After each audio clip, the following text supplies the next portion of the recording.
Just a bit of rationale if you haven't heard about the First Nations Mental Wellness Continuum Framework before. It has been it was launched in 2015, and part of the rationale for its work really has been about the recognition that many of the issues in our communities really need to be thought of more holistically from a social determinants of health perspective. And often when we look at the work that needs to be done, it doesn't focus at that level. It often focuses far more on individual needs and addressing problems. So really a deficits-based approach to the work that doesn't consider the realities of where our people live, work, and play. And part of our work on the framework was to think far more holistically about what's needed to ensure well-being in our communities. And you see from this quote for the World Health Organization, it talks about the importance of addressing the social determinants of health and looking about addressing inequities, because often inequities is what plays a significant factor in the ill health of our people. We heard and saw that there were significant gaps in needs in our community around mental health and addictions. We know that we live every day in a world where we hear about the higher rates of opioid related injuries and deaths in our community. We hear about high rates of suicide and other types of mental health needs that just suggest we suffer from greater need, but we don't have the services, which is what we talked about this morning. In fact, the Health Council of Canada has talked about the fact that 20% of all of healthcare spending is attributable to addressing income disparities, and it has recommended that we invest in things like upstream investments related to prevention and promotion, but most importantly, addressing health inequities. A lot of our evidence has shown that when we start to prioritize things like collaboration, improved coordination, a quality healthcare system, and looking at ensuring that jurisdictions work together, which was one of the comments Carol made this morning about provinces have a role and a responsibility in our well-being, then we can begin to see real meaningful and sustainable changes in the work that we do. And so one of our key premises was that we really need to shift the conversation to help start thinking along those ways. And so we wanted to shift the language to one that was based on a First Nations lens.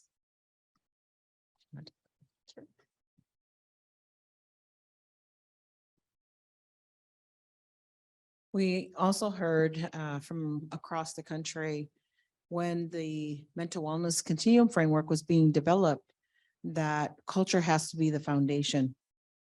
That our communities have worked for a long time in modifying, dressing up, or working from a Western-based lens that is put before us, or we have gone and sought out as the best evidence. And in the transference of that way of thinking, it's the best evidence. We've picked those things up and put them into place and modified them or dressed them up. And, you know, I guess a little bit with frustration say that we dress them up with beads and feathers to make them look like they fit us. But when they're not based on our ways of thinking and our ways of doing and the evidence that we have within our own knowledge base, it doesn't take us far enough.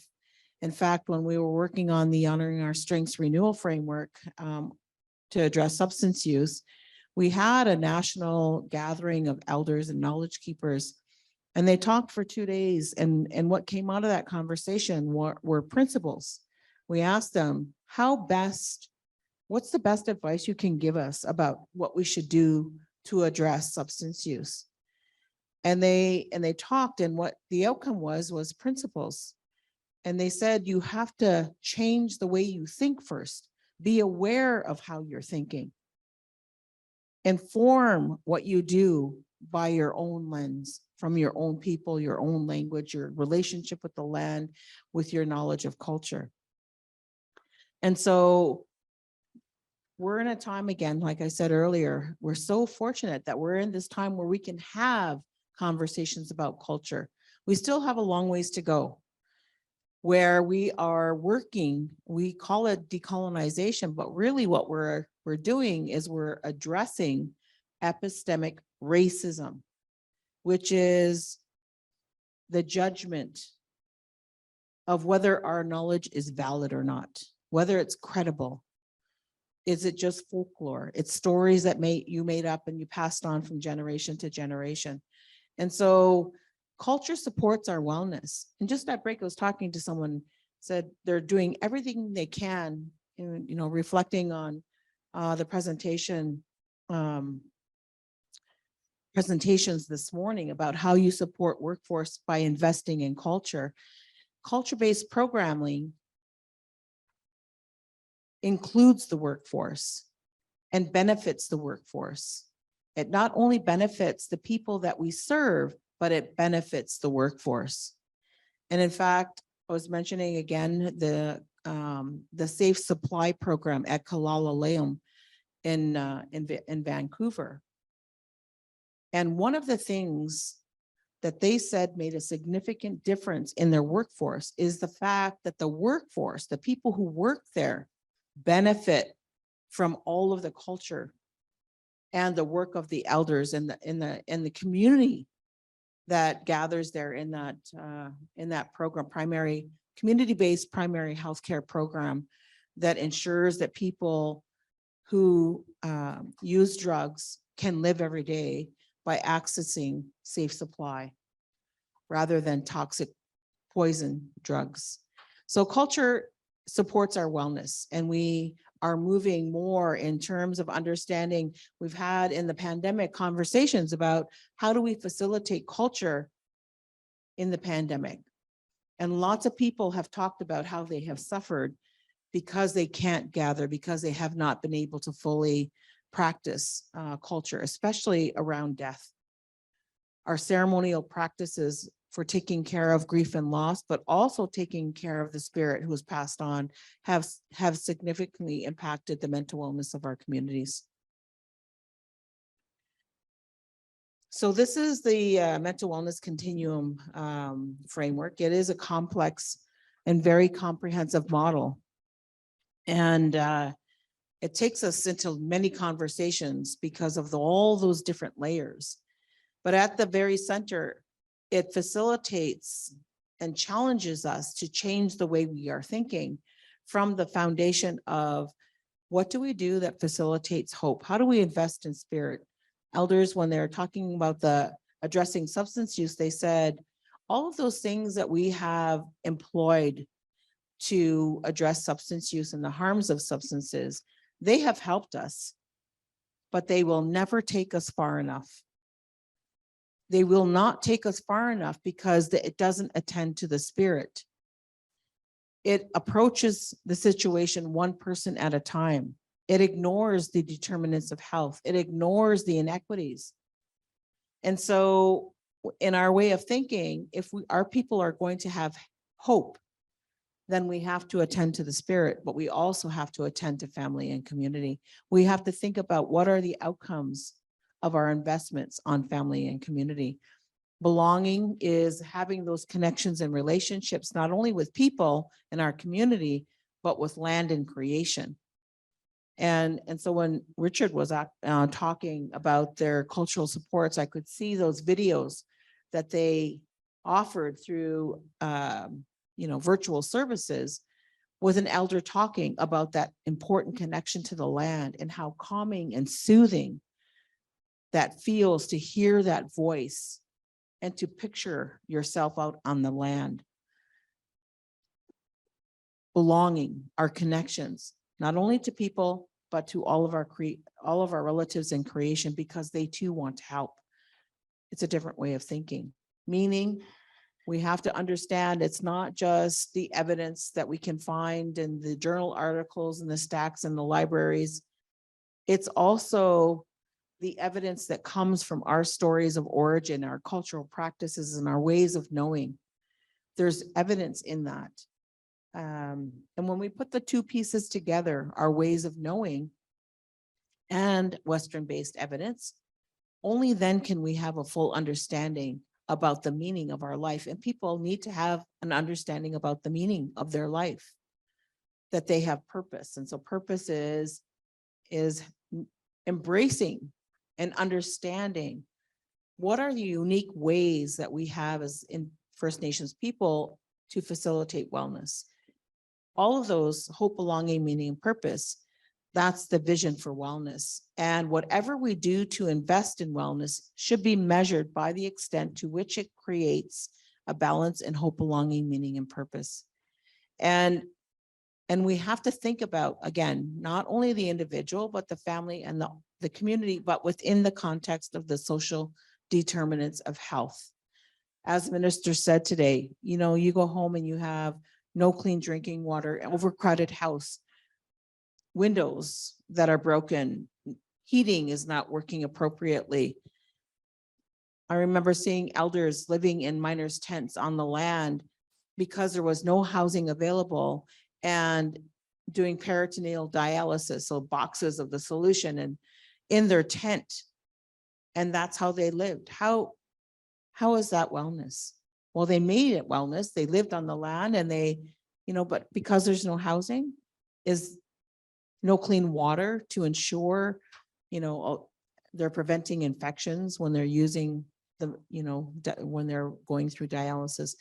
Questions we have to ask ourselves about determinants of health. Why does that continue to exist? There's no magic.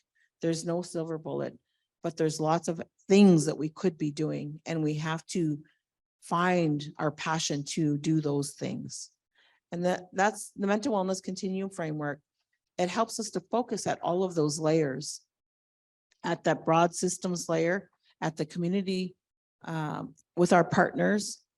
Again, it's the federal government. We have a certain relationship with the federal government, but there are other governments who also have responsibility. It doesn't take away from our rights. They have responsibility as defined in the Constitution of Canada, and they have to exercise. We have to call upon them, and they already know that. We've been calling upon them already, but how do we get federal government, provincial, territorial government to serve and to exercise and fulfill their fiduciary obligation for mental wellness when it comes to First Nations people?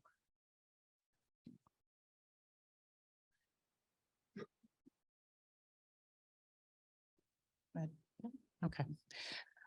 So a lot of what we heard was the importance of ensuring, as Carol's mentioned, ensuring that culture is a foundation to our work and that it must be incorporated into not only the practices that we do on a day-to-day basis, but it has to be incorporated throughout our processes and throughout policies and in our relationships with government funders and others.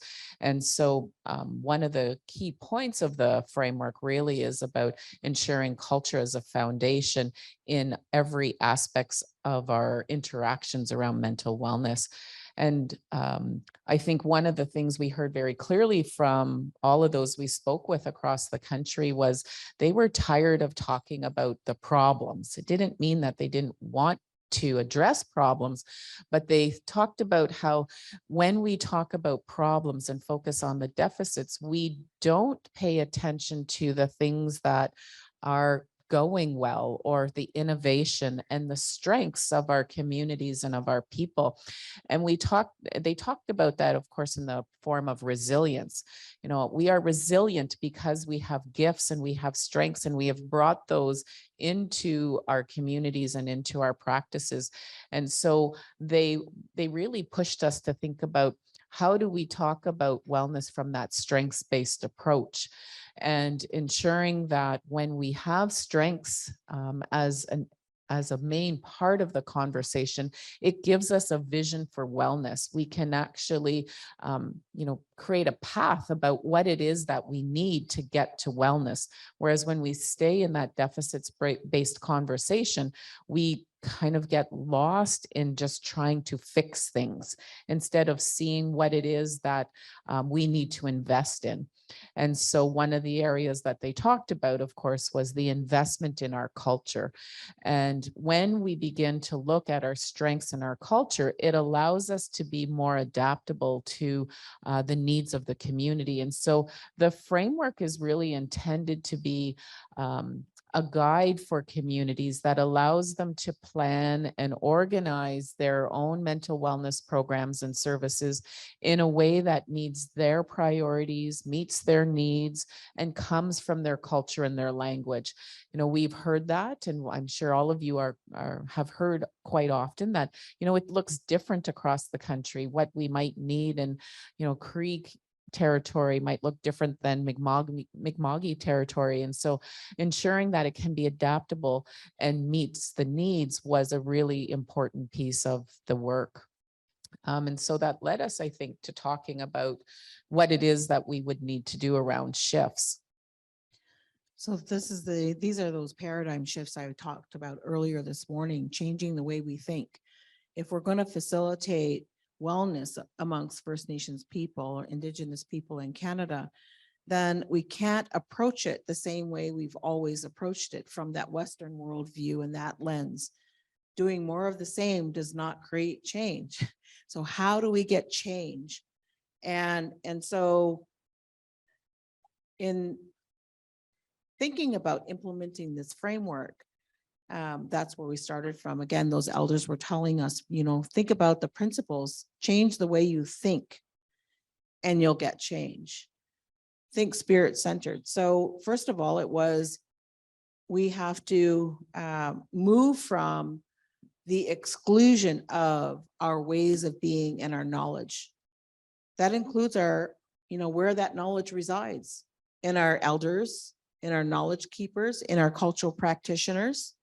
They might not have a bachelor's in social work or a master's in psychology, but they understand those same concepts and they practice in those ways. They have distinction. An elder does not, one elder does not do everything. They have distinction in their practice, their scope of practice, and their knowledge. And every culture is different. There's no one size fits all. But we have to learn that and understand that so that we can appreciate the evidence that is held within that knowledge base. And we can move to the exclusion of that to the inclusion of that. You hear a lot in Canada about indigenizing, co-creating. Let's indigenize the university, college programs. Let's co-create and develop. And there's an important place for that, but we can't give away what we hold sacred when it's been excluded all this time. And so there has to be space, understanding space and how to create that safe space for First Nations to decide themselves what they bring to the table and how it's used, not just handing it over and giving it away. That then becomes the ownership of a post-secondary institution who has excluded and has facilitated racism against our knowledge base. There's a relationship in there that has to be repaired and has to be discussed. That's reconciliation, so that we can get to the place of understanding our knowledge base and our culture as Indigenous people is our strength. And we are getting better at translating that so that it's accessible and usable without violating sacred. And we have to stop thinking about, youth or creating programs for specific populations to deal with a specific deficit. We have to be aware of those challenges and those needs, but that's not the end point. The end point is wellness. So if we create something for these individuals, what difference is it going to make for their family? How will it impact the community? Will the community have capacity I hear a lot about, well, if First Nations would just do this or that program, it would just do that. We have been trained to think in silos. And addictions problem, oh, well, that's NADAP, National Native Alcohol and Drug Abuse Program. That's their job to fix that issue. It is not. It takes a whole community and all of the resources and the infrastructure, the equity to address that. So we have to think about outcomes. If we create a program to address a specific issue, how is it going to affect family? How is it going to facilitate engagement of community? How does it build capacity in community?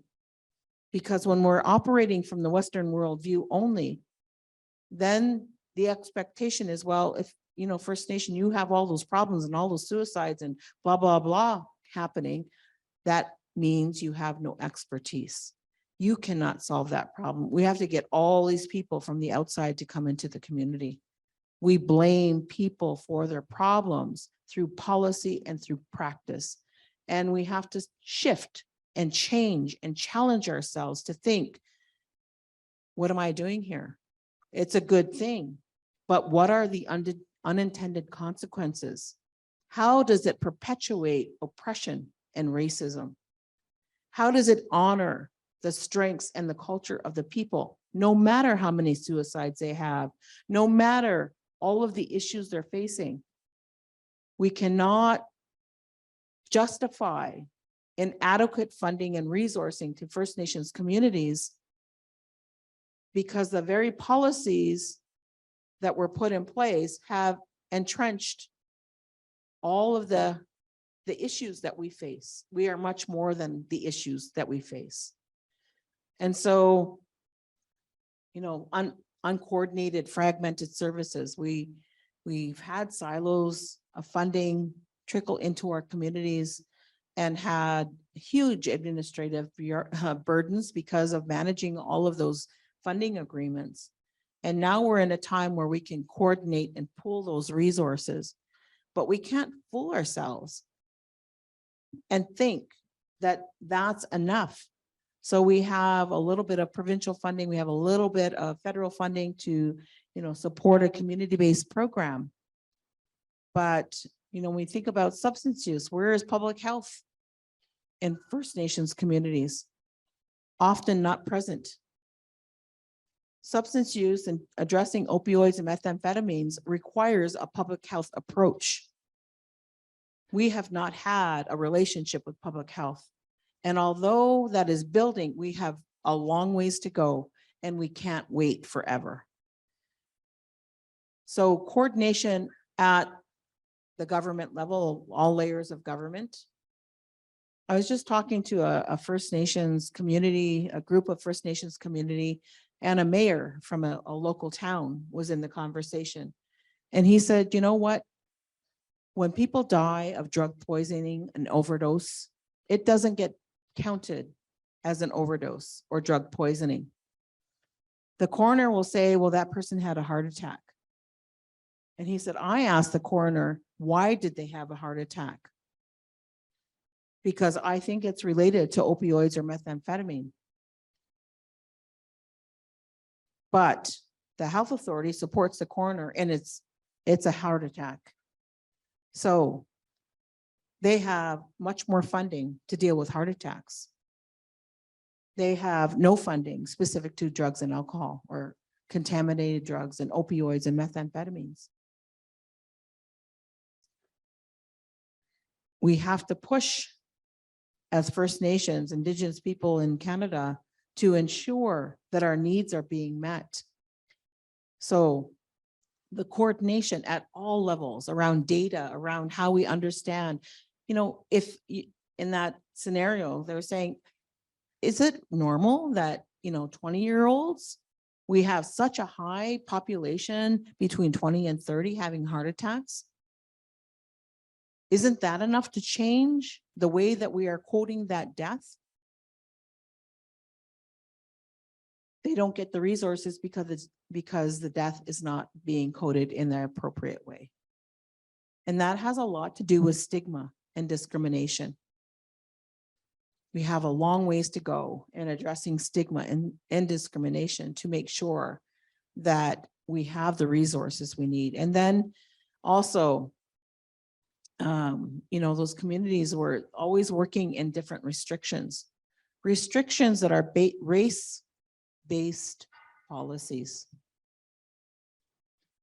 Race-based policies designed just for First Nations, Inuit, Métis people in Canada.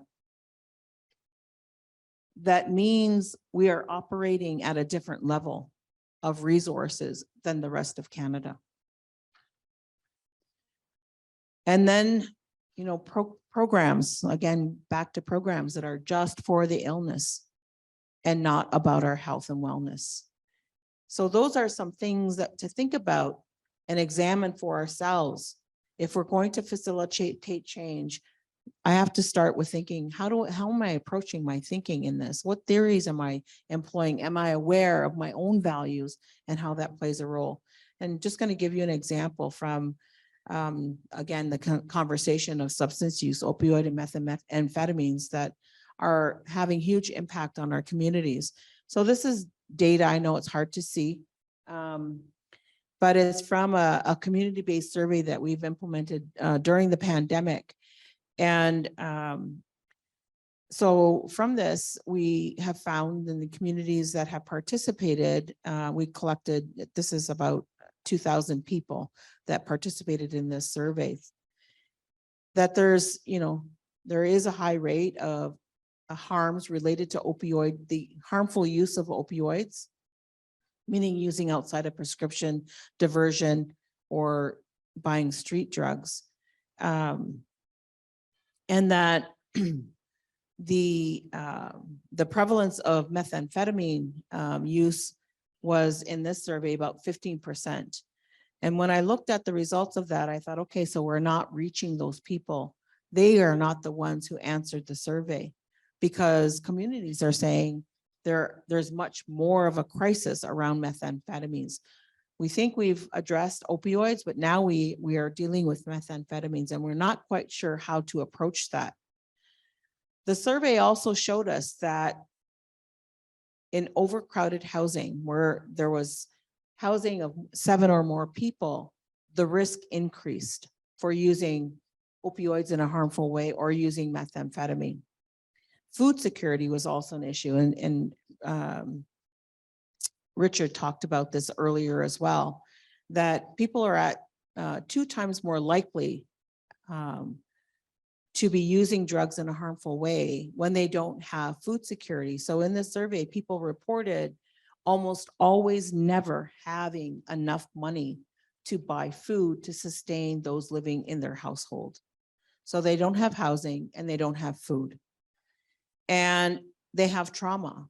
And the one trauma that stood out amongst many was loss of friends and relatives who died by suicide. And so that ongoing compounding grief that never has an outlet. And again, friends and family who are dying by suicide, maybe people who are using opioids and methamphetamine.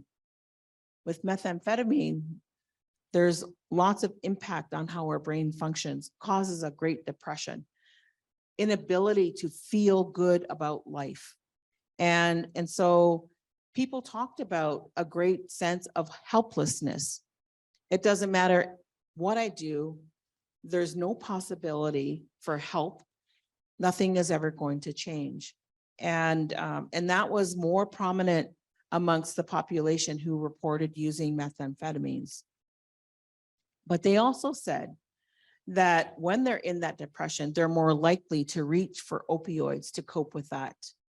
And so, you know, there's still the current ways of practicing of, if you started off with opioids, people will turn to methamphetamines because opioids are a depressant, but they have to get up and they have to do something. And so they'll reach for methamphetamines to move them, help them move in life. But coming off of methamphetamines is problematic.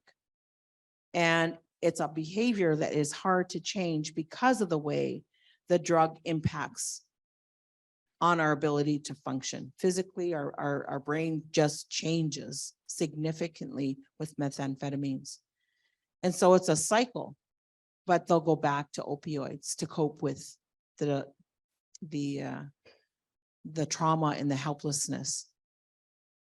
So there's an increased risk that that cycle continues when they have the unresolved trauma. And so when we think about things that happen in our community, the violence, the aggression, the break-ins, the break-and-enters, and all of those things are acts of desperate people who feel helpless, who do not have housing and food security. And they're creating lots of damage in the relationships that they might have. And so they're alone then. We get frustrated and we don't know what to do. And we have to take a breath because this change is not quick. It's not short term. There's no one way of doing this. In addressing opioid methamphetamine, it takes lots of effort that we do not have resources to support in our communities. And so if we're going to change the future, because this is a young population, this is a young population that is most at risk, then we need to be thinking about what's the impact for families and communities into the future. If you think it's bad now, child welfare, rates of incarceration, criminalization for using drugs, but no help to support wellness. What is our future?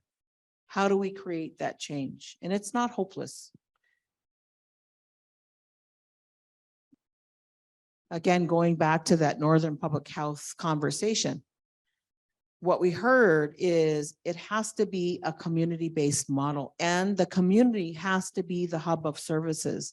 We cannot expect people who live in poverty, don't have enough housing, to hitchhike 100 miles to go and get Suboxone or methadone. There has to be community-based services.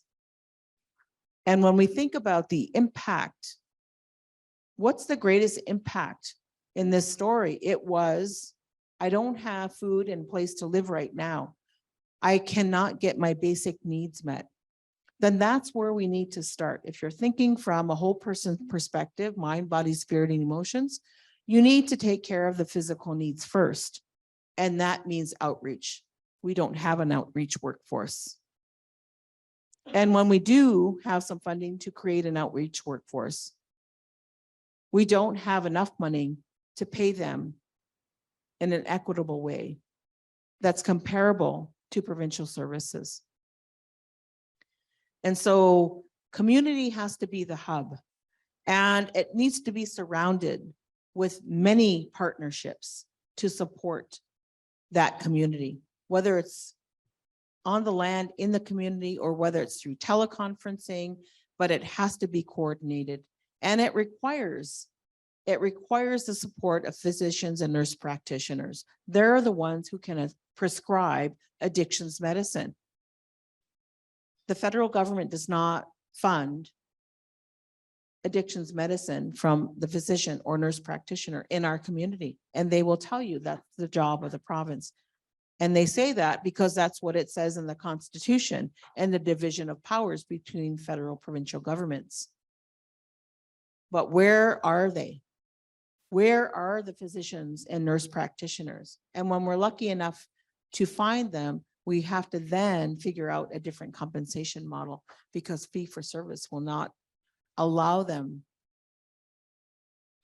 to practice and to support communities and community development. Our elders have to be part of, and it's not one or the other, it's all together, all happening concurrently. There are communities who have land cabins out on the land, and they have converted those cabins to be part of an community-based addictions program.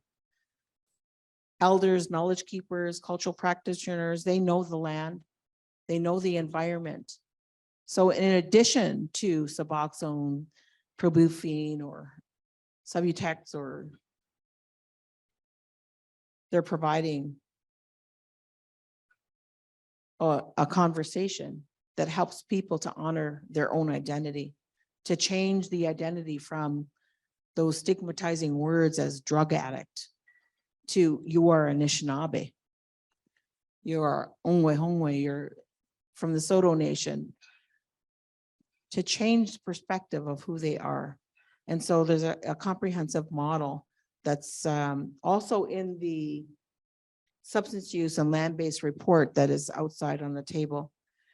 And when we talk about culture and how culture works, this is from our research on Indigenous wellness. How do you define Indigenous wellness, and what do you actually do to facilitate wellness? What are the cultural practices? And so across the country, from coast to coast, we had conversations, and these are the common elements. Now, we don't all practice them the same way, but these are the elements. So we all have our Indigenous languages that are different. We have different relationships with the land. The land on the West Coast is not the same as here in Southwestern Ontario. We don't have big, beautiful mountains. We don't have the ocean, but we have the beautiful Great Lakes. Our identity is informed by the land, and how we live in relationship to the land also facilitates our wellness. So they defined all of these different cultural practices. It's not pan-Indianism. It's that these are the ways that we have across the country in our different cultures and ways of knowing that facilitate wellness. And there's examples from, and these examples are from Ontario here, where they were able to practice in that way, using their own culture, using, the access to addictions medicine, had good relationships with physicians and nurse practitioners that came to the community, believed in community development. They came on a regular basis, but it was the community workforce that sustained the relationship and connection to help support people in their healing. And when they looked at the evaluation of that, they looked at things like, what was the population in the schools before we started this initiative, and what's the population in the schools after? They had a greater number of kids attending school on a regular basis. There were kids playing in their driveways with their bikes and toys that had disappeared when people were desperate, looking for help to address methamphetamines or opioids. And so we have to think about harm reduction. And this is something that we need to build capacity for in our First Nations community. We cannot address this issue from an abstinence only perspective. And so we have to change our ways of knowing, but we also have to ensure all levels of community leadership, and our partners, our elders, adults, young people, they're all educated about what is harm reduction. Investing in harm reduction for an individual will reduce the harms experienced by the community. But it's long-term. It's long-term sustainable change. And I go back to Richard's presentation that said, we don't have permanent ongoing resources. The NADAP program is an old program. It works, it makes a difference. It's important, but it's funded on an outdated funding formula, just like the mental wellness teams. And so we have to find ways to facilitate those conversations on harm reduction from our lens. And harm reduction is about saving people's lives. We can't afford to say, oh, well, you know what? They were using drugs, they did that to themselves. Everybody has a right to life. When people have not had resources to support them in addressing their trauma, and our funders have said, nope, your culture doesn't matter, I'm not funding that program, I've been in conversations with ministers of health, provincial ministers, said, what is this land-based stuff anyways? Or I've listened to presenters from ministries of health say, First Nations want this, and sounds like they understand and are an ally, but they get to the end of the presentation and they say, well, there's no evidence that that actually works, so we can't fund it. That's not true. That's not true. People can make change. We make change. People can make change. People make change. Like there's no federal policy that says there will be no change in Canada. We are the people that make change. So I'm going to pass it to Brenda. So I know we're getting close to the end of our time. And one of the areas that we heard from along with substance use was around land-based healing, and Carol started to talk about that. We heard that part of mental wellness, a big component of it is doing things from our cultural lens. And one of those areas is about land-based healing. And we know in the last 4 or 5 years, there has been a significant increase in our people going back to land-based programming and engaging folks who may be struggling with substance use, but perhaps struggling with trauma, even young people and connection to identity. There's been many different types of programming that have put us back on the land as a way of attending to our wellness. We heard from our group the importance of land as being critical to well-being. We heard that it supports our ability to transmit our cultural languages, practices, and knowledge across the lifespan. We heard how it brings our communities together. When we bring our young people out on the land, it connects them with their elders and with the teachings that they have to provide. And so we understood from many of the people who sat with us on that task force that when we do that, it increases our ability to connect to our identity, to our culture, to our language, and ultimately gives us a real ability to develop healthy strategies to cope with the challenges we find in our community. And it also builds that resiliency that I mentioned earlier. It allows us to highlight and strengthen the gifts and the knowledge of the people who come to the land and who learn and heal from the land. And there are many wonderful stories about that.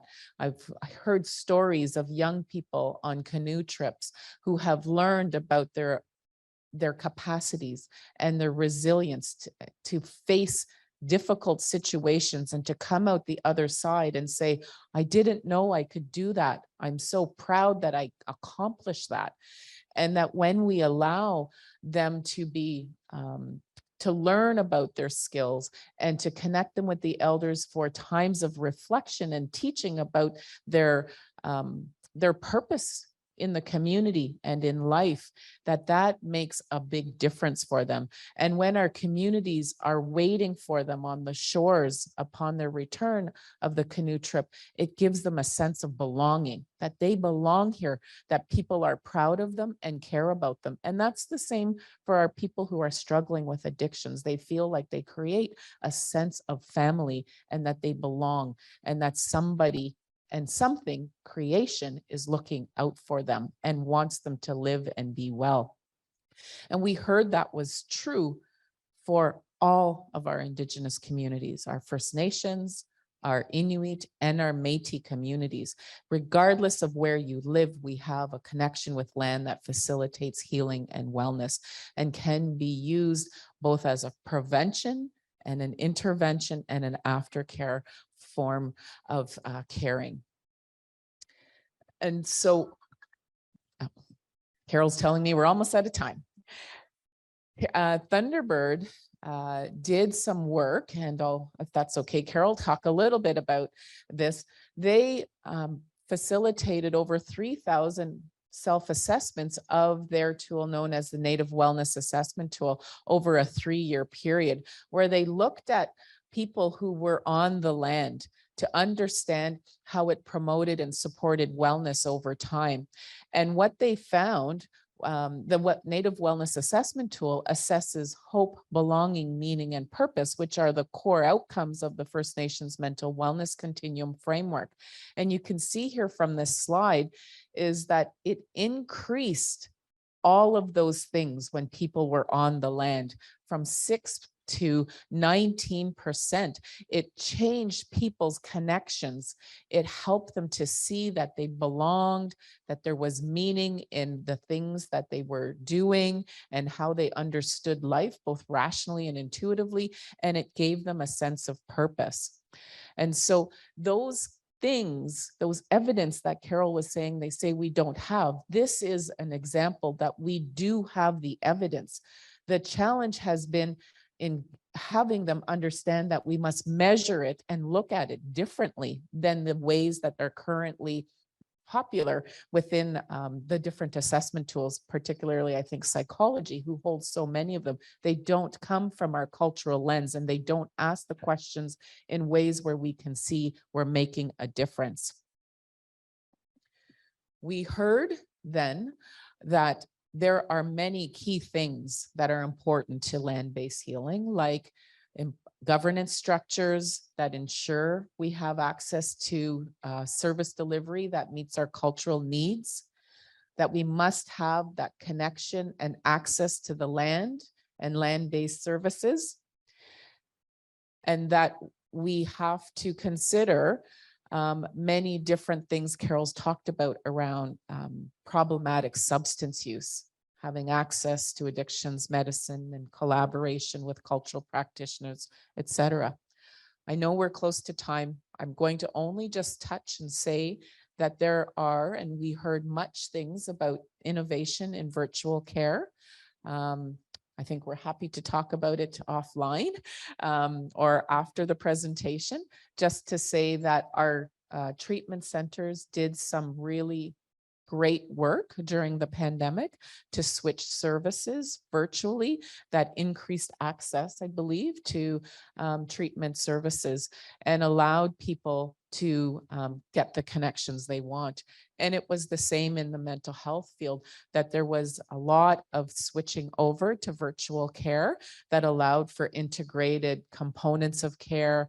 But we also heard the importance of things like needing to invest in infrastructure and standards, and being able to scale up virtual crisis response supports in our community that allow us to look at those innovations like Indigenous mental wellness apps, like ones that Thunderbird has created and some of our youth partners.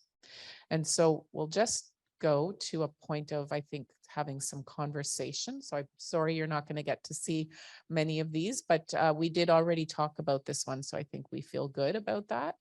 That we've had the conversation there. And I'll just put it here as a priorities and maybe pause and see if folks have some questions as we move to the final minutes of our presentation. But we see here our priorities are around capacity building, accountability by provinces and territories to contributing to our wellness, advancing our knowledge to effectively address racism, data capacity, and I would say, Carol and I have been chatting about this. We always talk about and hear that, you know, we're the newest word is we're trauma specialists in our communities. And I said to Carol, I think we need to change that. That sounds deficit-based to me. And we both agreed and said, why not talk about that we are specialists in healing-centered care? We do that kind of work from a cultural perspective. And so for us, we need to acknowledge the expertise of healing and not trauma. So questions to the audience?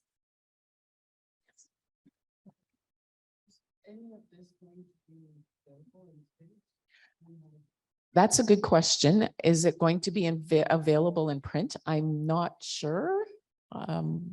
We did have to provide the presentations, so I'm going to make a guess that they will make it available and perhaps a report of some kind.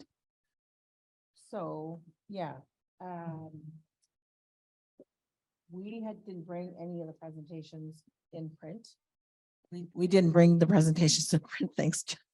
But we can make them available. I mean, if you email us or give us your card or take our email address, we can certainly send you the presentation. But we didn't bring any like this morning or this one in print. But Carol did say, and just so you know, we do have these reports out on the table. Thunderbird has provided the report on land-based healing and substance use, life promotion, and workforce wellness that goes into greater detail. So those are available to you. Yeah.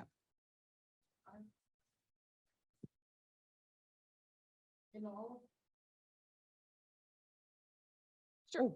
Sure.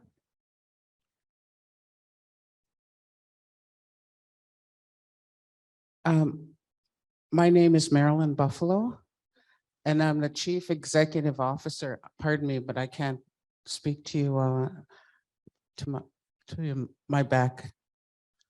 I'm a policy technician by profession. This is what I've done. I'm not a politician. I'm a policy worker. Okay. I've only been elected once in my life, and that was president of Native Women Association of Canada. So I find myself in this work. I'm supposed to be retiring and learning how to golf.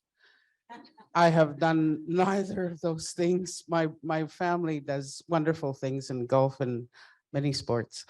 But I don't want to take up too much time, but one of the things that I find very, very frustrating to no end is how do we educate our leaders to prioritize our needs and how to address this issue of learned helplessness, hopelessness, and sending messages to our young people. I'm a great grandmother 9 times. And I'm very concerned, which is why I'm here. I feel isolated, non-supported, and if I didn't take good care of myself, and if I didn't have a traditional family support network, and if I didn't know my culture, and if I didn't do this work for 50 years in sports, policy, economic, business, and all of that stuff, I may not be standing here, because our elders are dying in an alarming rate due to the stress. More of our children are being taken. And what is the core issue? Addiction and the need for healing. We've done our work, okay? I personally have been involved in UNDRIP, TRC calls to action, murdered and missing Indigenous women. I put my life at risk in East Vancouver, going door to door and finding out why. And finally, they found Robert Pickton. Okay? We have done our work. There are calls to action. And we need our leaders to bring those issues to the table, right? How do we do that? How do we educate our own leaders so that they don't brush us aside when we go to the table? Oh, that's a woman's issue. Oh, let's build more jails. Or, and they adopt all of these. I think it's a new psychosis, to be honest with you, of evading the realities. I cannot emphasize that enough. That feeling of hopelessness, of working in the field, especially during a pandemic, when you are being attacked by your own provincial government and being shut down and thrown in a snowbank. Nietzsche Institute, after 48 years, We have trained 15,000 across this country. We are the oldest institution in Canada. We are the experts, and our elders are traditional healers in practice. We're not intellectualizing about this anymore. We know the cure for addictions. And Nietzsche is old, but it's grounded in spirit. Nietzsche is a spirit, but our elders need support, and it's our leaders. We do not need any more James Smith incidents. Ladies and gentlemen, that is the most horrific incident in recent times, the highest in trauma. I was in my vehicle to drive to the James Smith Reserve because Gloria, late Gloria, and I apologize for saying her name now, and her son were killed. She's a Nietzsche alumni. Gloria Burns, first responder. What do we do to support our first responders so they're not in danger, so that they are RCMP escorted, or there's some protection measures that have to be put into place? And that NADAP policy, we train NADAP workers. They're not protected. They're not very well paid. And we're educating them so the system can eat them up and burn them out, eat them up. And there's no pension plans and security, job security for them. And yet they're the speakers of the language and the keepers of the knowledge. The NADAP worker program needs to be updated. But it seems to me that they don't listen to us. They don't listen to me. They want to hear it from the chiefs. So how do we educate the chiefs? That's my question. To be advocate, to be more adversary, to make intelligent presentations that are meaningful, that will be heard by the powers that be. We have 2 ministers here. I've been trying for 4 years to try and get the attention of the government, but it's impossible. And yet during the pandemic, I trained 88 addiction counselors virtually, and we continue to do so. And we're doing land-based healing training. All of the things that have been said here, we're doing. So thank you. Miigwech, I think do you still have a question? Yeah.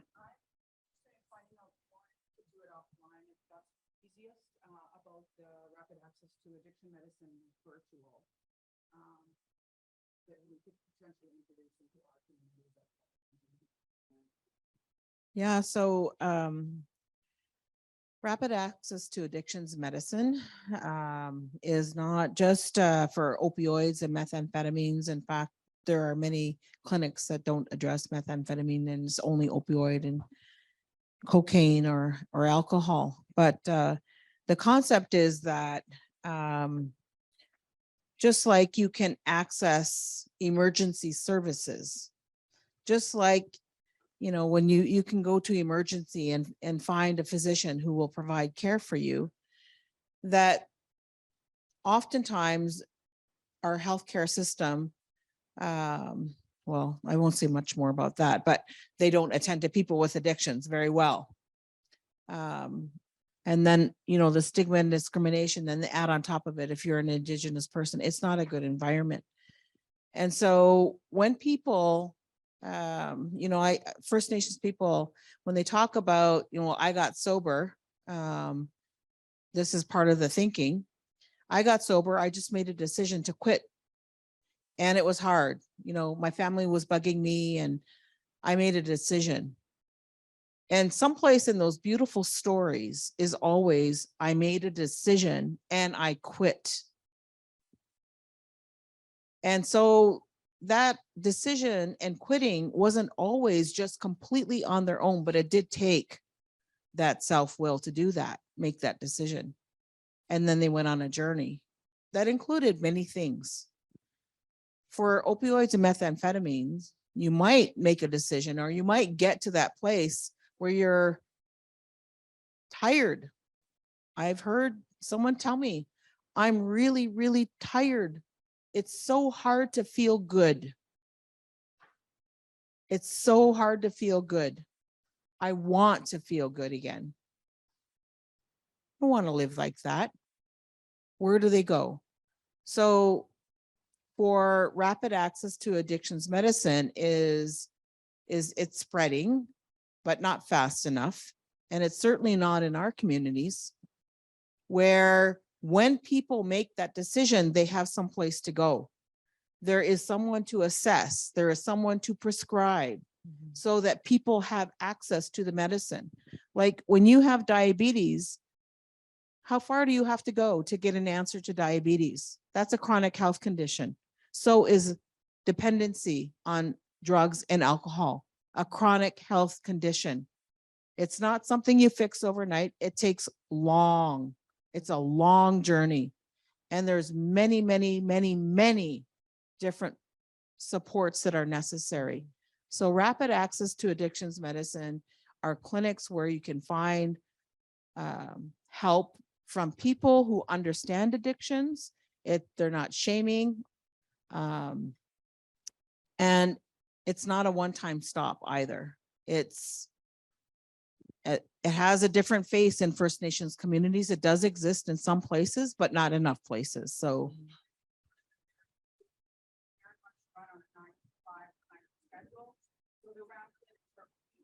certain days, certain times. We're in Manitoba where we have a number of them. But that's what I'm saying is different for First Nations. What makes it different for First Nations is the fee for service model. That has to change, because if you're going to have physicians or nurse practitioners being available in our community, community-based, they're not practicing 9 to 5. And I've talked to them in different places, and they went door to door to impact the spread of the pandemic. They did their work, but they also had a community workforce that they could draw on to support people in between those visits. There are models that do exist, but we need the funding, and we need public health, and we need health authorities, and we need provinces to recognize and act on their responsibility. But we also need the federal government to hold them accountable when they transfer funding and it's not spent on First Nations. And I think one of the other things I hear is we end up in these spaces saying, oh, there's something over there I want to learn about, right? So yes, they're important. These spaces are important to do that, but we need some mechanisms around spread. How do we spread successful or promising, innovative practices? It doesn't have to be a cookie cutter, but there are, like the models of culture, there are some foundational pieces that Carol's mentioned that we've heard about in our time together with the task force. And I think there's some of that shown within the report booklet, but finding ways to spread. And we know non-Indigenous organizations do that regularly. They do spreads, but we need to be able to do the spreads, the coaching, the mentoring to help our communities get to that same space. But yeah. Miigwech. Good afternoon. I hope this is loud enough, because I don't want to send you to the principal's office. Please keep eating. Don't worry about what I'm going to say. Just kidding. First of all, I want to say good afternoon, Tanse Nanaskamin Kakio Pitaxinia Kota, to this territory that we're all visiting, and I want to give thanks for the people of Mississauga for allowing us into their territory to hold this very, very special meeting and that. So always pay homage to the territory that you're visiting in a good way, because that's what our ancestor taught us to do, to recognize where you are and where you come from. I also want to thank the elder for the prayer, really inspired by her prayer this morning and her guidance and her wisdom, and just really makes a difference. And to Minister Haidu and Minister Bennett for actually putting this on for all of us. I think this has been an amazing experience for all of us to come together and share our history of working together for our people. And when I look at myself, my name is Marc Arcand. I'm the tribal chief of the Saskatoon Tribal Council. I work for 7 First Nations. 4 of them are Cree, 2 of them are Saulteaux, and 1 is Dakota. I service 13,000 members on reserve. We support our First Nations, but we also service the city of Saskatoon of about 25,000 members in our city. Those are just First Nations. That doesn't include the Métis people, the non-Indigenous people, and the newcomers. What I'm pleased that I hear about today of why we're gathered here in this territory is about the work that we're all doing inside of our First Nations communities. And I think you all have to be lifted up and given a lot of credit for the work that you're putting out there for all of our people. Unsung heroes. Putting yourselves first before your children are at home, your families are at home, and you're out there helping people. There's not enough credit that goes out to our frontline workers in all the fields that you do and where you choose to work and how you choose to make a difference in somebody's lives. When I think about that, yeah, you can clap. I totally agree, man. Like, and give yourselves a lot of credit. You deserve it, because sometimes we don't get credit. And I know we don't do it for credit. We don't do it for fame. We don't do it for glory. As our ancestors always taught us, I was raised by my great-grandparents. First thing they installed was to help people. Put people first. Welcome into your home. Share a meal with them. Do that kind of stuff. And that's what I see and that's what I hear. And that goes to the credit of our Indigenous way of being and knowing and how we do things, keeping on those traditions. What I'm here to talk about a little bit about today is about what the Saskatoon Tribal Council does in the city of Saskatoon. We're pretty fortunate. We're a 40-year organization as of this February. And I want to thank all of our former leadership, our former chiefs of our communities, our councils, our tribal chiefs, our vice chiefs, that actually put out this mandate to make a difference in people's lives. We've just taken that next step, which is what I call Saskatoon Tribal Council 2.0. That 2.0 is not about economic development. It's about people. People first and foremost. It doesn't matter who comes through our door at the Saskatoon Tribal Council. We help everyone. We have a homeless project that we started in December because we relied on other systems to take care of people, our people. That system was failing our people. My vision as a leader is to change systems. I've done it in Saskatchewan, which is probably one of the hardest places to live due to racism, due to lack of provincial government support. But we're making inroads because under treaty and Treaty 6 territory, when you see the First Nations leader and the non-First Nations person shaking hands, it was to work together, to share. But we all know First Nations people under treaty kind of got the raw end of the stick. And that's speaking truth. That's being honest. But we didn't create that. We actually all inherited that. When we inherit something, we either stay status quo or we try to make a difference and change it. And at Saskatoon Tribal Council, we're committed to change. I look at across the board of what I'm hearing in this room and all the other plenary sessions is about how it's Indigenous led for Indigenous people.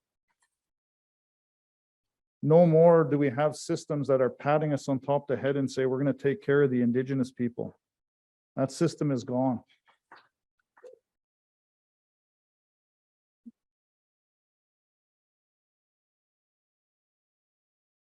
In our system,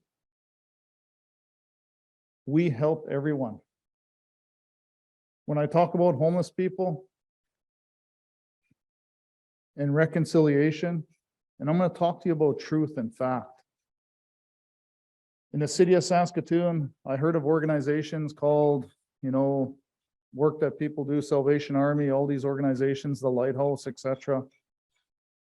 One guy came up to me and says, "Hey, don't worry, tribal chief, we'll take care of your people." And I just looked at him. I was like, really? Okay. So why do our homeless numbers keep rising? Why do our incarceration rates keep rising? Why do our child family services cases keep rising? And what I really heard in our city was this: oh, we ban people from our shelter. And I just sat at a table across from somebody and I said, well, that's not reconciliation. That's not action. And that told me they don't understand people that have all the complex issues and complex needs that we deal with and what we talk about each and every day. Banning our people from a service is not going to help our people, or any people for that matter. This is why we've stood up in Saskatoon and said we're going to create a system. That system is our own homeless shelter and help people. Since we've opened that shelter in December 15th, we've serviced 15,000 people a day in regards to the amount of beds that we've had. Roughly, we started out with 50. February 16th, we went to 75. We average about 7 families per week.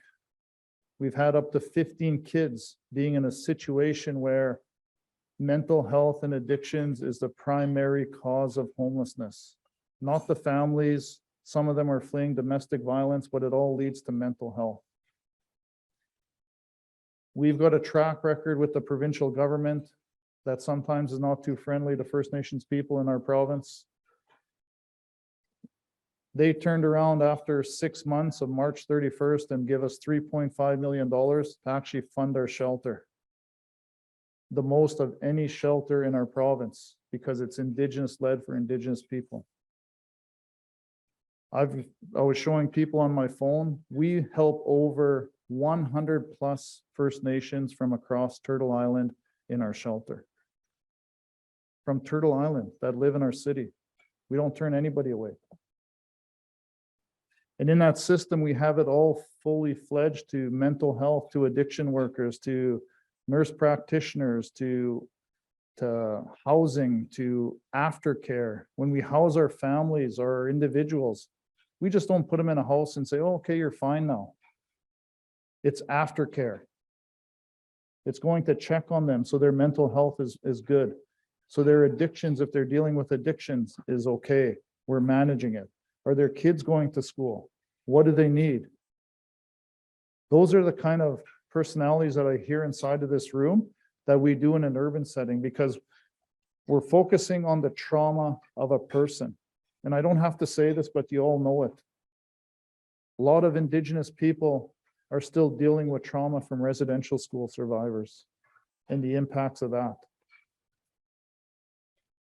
And when you hear other things that happen, like in James Smith Cree Nation, more trauma on top of that, and our people aren't dealing with this. We have to focus on trauma to really help, whatever it may be. We've heard trauma-based, trauma-informed care. It's trauma. And when we think about these things, we think about trying to get people back to their home fires inside the nation, where you're all doing great work. But there's a gap between on reserve and off reserve. We've got to close that gap. And that gap is to have the same simultaneous service together. So in our tribal council, if somebody leaves our nation and they come to the city, they can reach out to the Saskatoon Tribal Council, because we're program service specific. It's not a political organization. And I'll say this publicly and honestly. Take my title as tribal chief, put it in the corner, and just hire us to do a job. It's about the people first. It's not about politics. It's about making a difference in people's lives. Because if we make it about politics, the people don't get the service.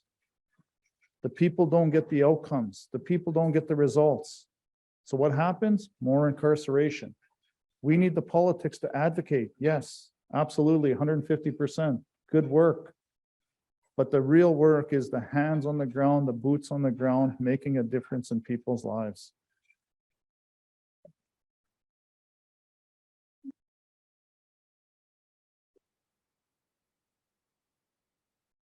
When I think about our STC Health Center, we service a needle exchange program of 1.3 million needle exchanges a year in the city of Saskatoon of a population of 300,000 people.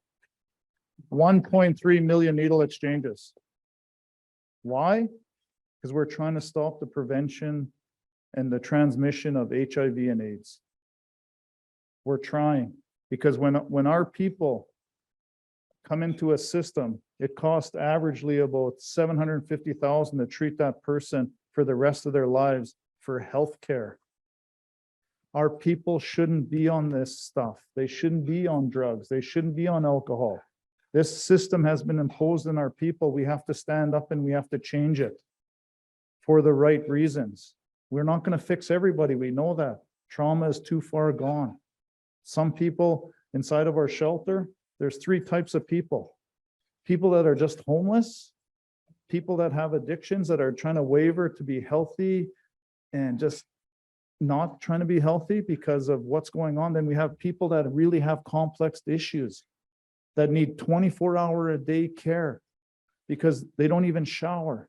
They don't even eat properly. They're not taking medication for their FASD or any other complex issues that they have. We have to make those investments for people. Why? They deserve a quality of life just like all of us do. They deserve it. And this is why we work so hard in Saskatoon, to actually help other people. When I talk to chiefs from our province, I show them our stats and say, look at how many people we're helping from your nation. That's only one area.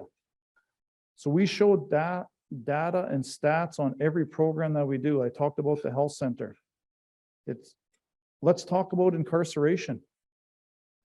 Sometimes we forget about incarceration because when our people are in jails, out of sight, out of mind, not good enough for me.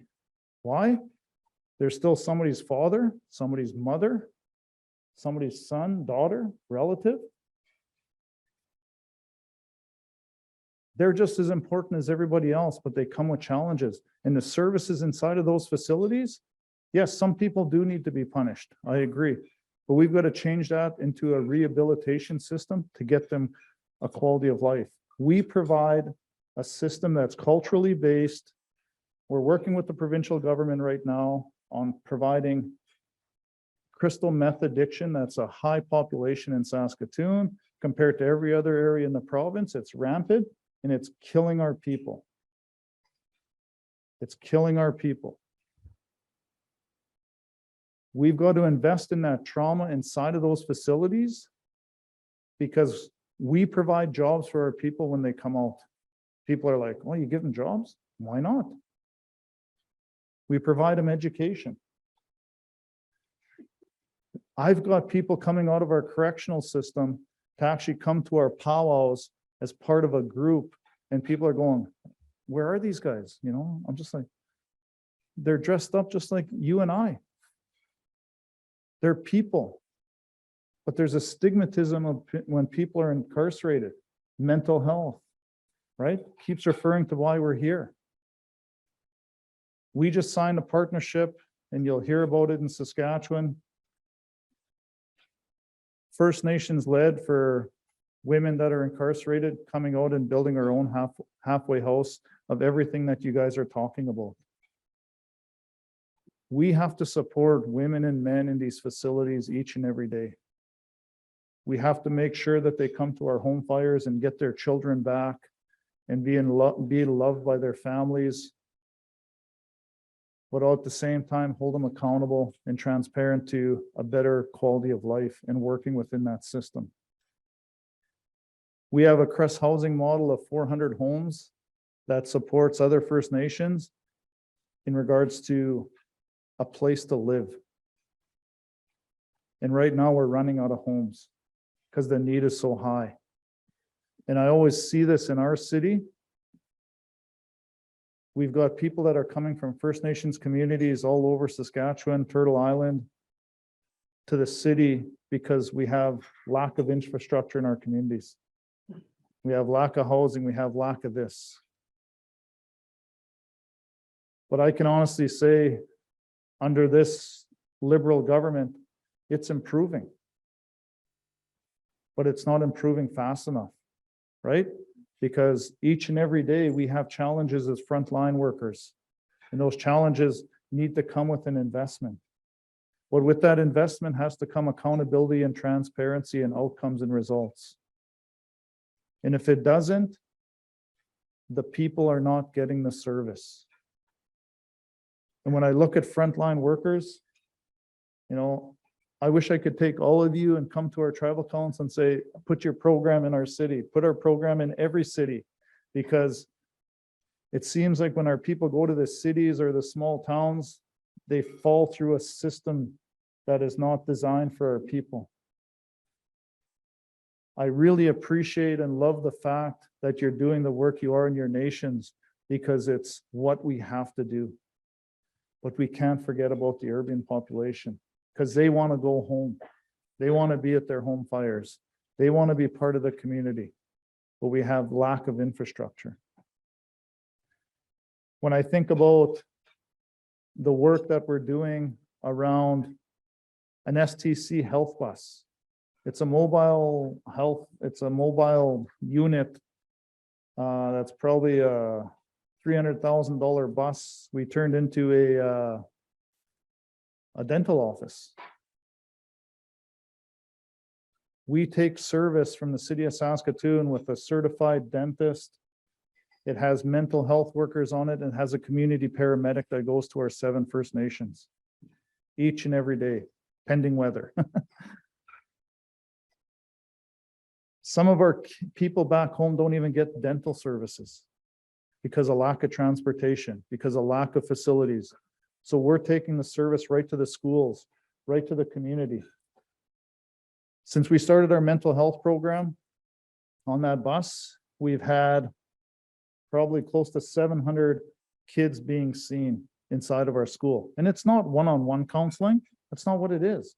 It's group with the classroom, talking to people and having the trust of an Indigenous-led organization.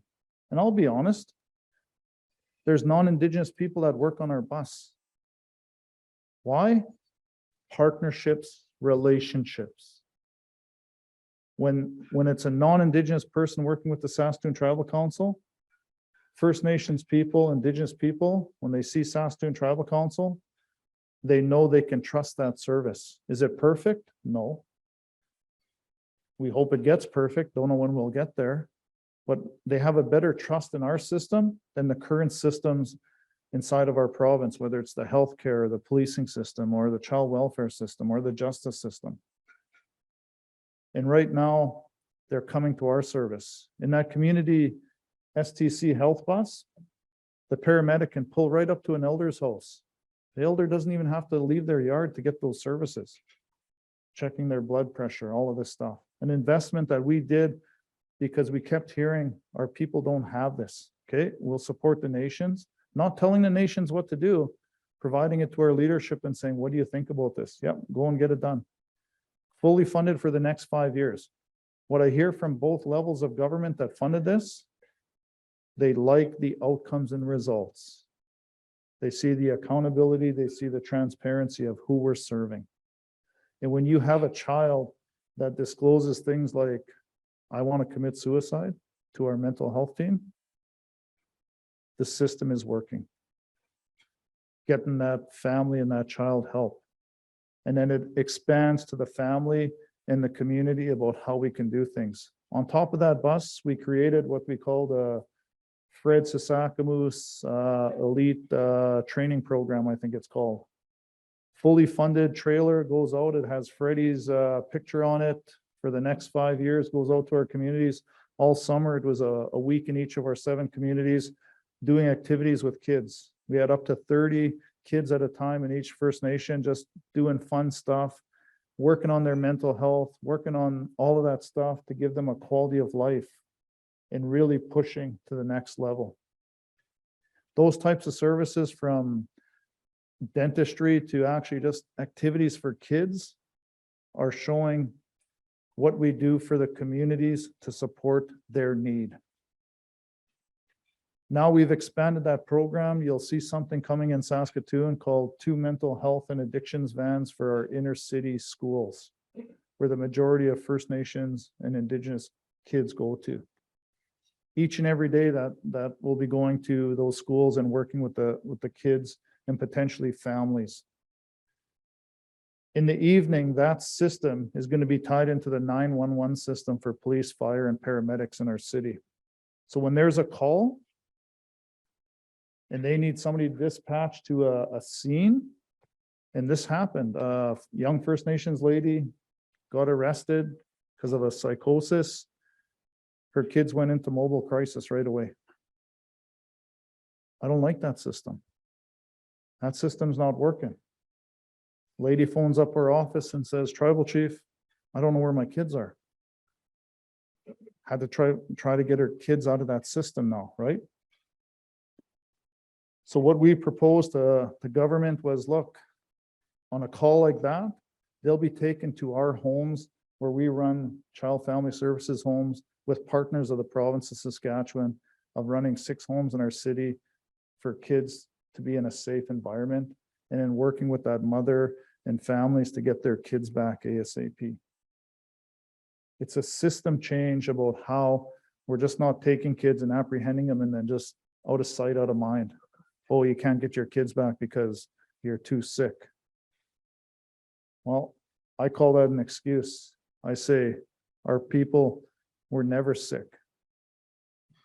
It's been forced upon us, but we've got to change that system and get it back to reality about how we can make a difference in our people's lives.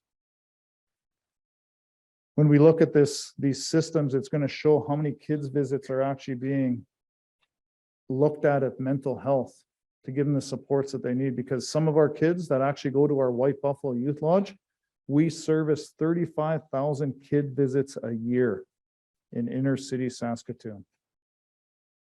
A year. That is huge numbers, and it's growing. We're actually trying to build a bigger facility. And those aren't kids from my 7 bands. They're from all over Turtle Island to give us service back. Inside of that service, we have ribbon skirt making. We have elders on site. We have prenatal classes. We have everything that's servicing people, because when they go to the emergency room, they get pushed out. Right? Or they sit there for hours and hours and just nothing happens to them. Well, we're taking that system and we're going to implement it inside of these smaller silos where people come and get a service, where they're treated with respect, with dignity, and honor. Is it going to happen tomorrow? I wish it did, but we've got to build that system. And inside of that system is going to show outcomes and results of how we're changing the next generation not to be addicted, not to have the trauma that their parents went through residential schools. And I speak from experience. My whole entire family went to residential schools except for me. But during intergenerational trauma, which I still see each and every day, I understood it at 43 years old of why my family was the way they were. They wouldn't talk about things, but they never dealt with their trauma. They never had an opportunity. And this is the thing that bugs me. And I think you all know this as well. When we go to our elders, right? Inside of our budgets that we work with, we don't have proper, what I call honorarium for our elders, for our knowledge keepers, right? When I look at their credentials, it's way above being sitting inside of a university for 4 years and saying, you know, I'm a psychologist, you know, I'll take care of your people. What took care of us before that happened? Our lodges, our ceremonial people, right? That's where the value has to be installed in how we take care of our people that are taking care of us and passing on that tradition to our next generation. Our languages. And when I think about all of this stuff, we've got to fight as all of us and justify why our elder is more important than a psychologist. Because back in the day when I learned and I talked to my ancestors, our people took care of our people. Our people took care of our people through a system, through the medicines, through kinship.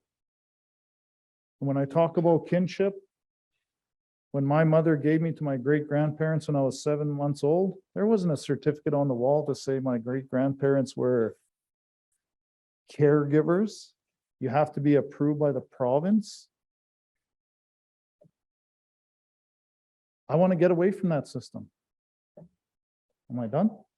Oh, sorry. I was just heating up here. Just kidding. Sorry. But when I look at that system, it's the same system that we've got to go back to, which is kinship. We've got to challenge that system out there that says, oh, you're only an approved parent. Well, who the hell gave them the authority to say, we approve you? We had our system, and our system worked. Why do you think I'm standing here in front of you today? Right? I never went to university. I got 1 year of business administration, and everything that I know has come from the teachings of my family and my community and our people. And I support people that go to university and get all this knowledge because they're helping us change a system, but it's not made for everybody. It's not made for everyone. When our ceremonial people, they didn't go to a university, right? How did they get that knowledge? And who relies on them? Our people, our system, because that's where we're comfortable. And that system was taken away from us. When you talk about trauma, I'm not sure if you're aware, but I was affected by the James Smith Cree Nation incident. My sister and my nephew were murdered. For being sober for 22 years of my life and changing my dynamics in my family, that day and leading up to today, which is probably almost 2 weeks later, I still crave alcohol. That's how bad the trauma is. But I haven't folded yet, and I'm not going to fold. Sorry. And the reason I say that is because if I fold, my family's let down. Everything that I worked for is gone. People that taught me to put people first, that won't happen. And this is the support mechanism when you talk about trauma. When I speak about this publicly and honestly, I got nothing to gain. I don't want fame. I don't want glory. And I hear stories about what other people are going through, not in that incident, but other incidents. First and foremost, you got to take care of yourself. You got to take care of yourself, because if you don't, you're not going to be able to help everyone else. You know, I heard one of the speakers this morning say, you know, a health director is going to come and take off another health director. Well, I wish somebody would come and take off the tribal chief once in a while and all the other leadership, because sometimes people rely on us to do a lot of things, answer the phone at midnight to help somebody, right? But these are things we'll get to, right? Because I agree with you. Everybody needs mental health and just time to heal. And to be honest, during this whole incident that I went through with my family, I never took a day off work, because when the rest of those families came to our city in Saskatoon, we basically got in touch with our chiefs and said, do we have permission to support the communities? Overwhelming support said yes. We're triaging 3 hotels for all the James Smith families that were in hospital, fleeing the community because this individual wasn't caught. We put in mental health workers, we put in elder services, we put in transportation to and from the hospital, we provided meals along with other organizations. We even threw kids a birthday party. We even brought out the city fire department. And they were like, the kids were so happy they got to go into the fire truck. And for what that was worth, it kind of let them forget about what happened back home. One lady, all she wanted was a curling iron. We went out and bought a damn curling iron, sorry, but we went out and bought it. We took people shopping. People were, you know what the mentality is of our people? You know what she said to us? What's our limit? Right? A system imposed on us is always poverty. That's nonsense. You know what we said? Buy whatever you want. And she's like, well, who approved that? We approved it. Buy whatever you want. Why? It was the right thing to do to help people. And that's how we operate in Saskatoon. And that's how I see all of you operating. And when I think about this stuff,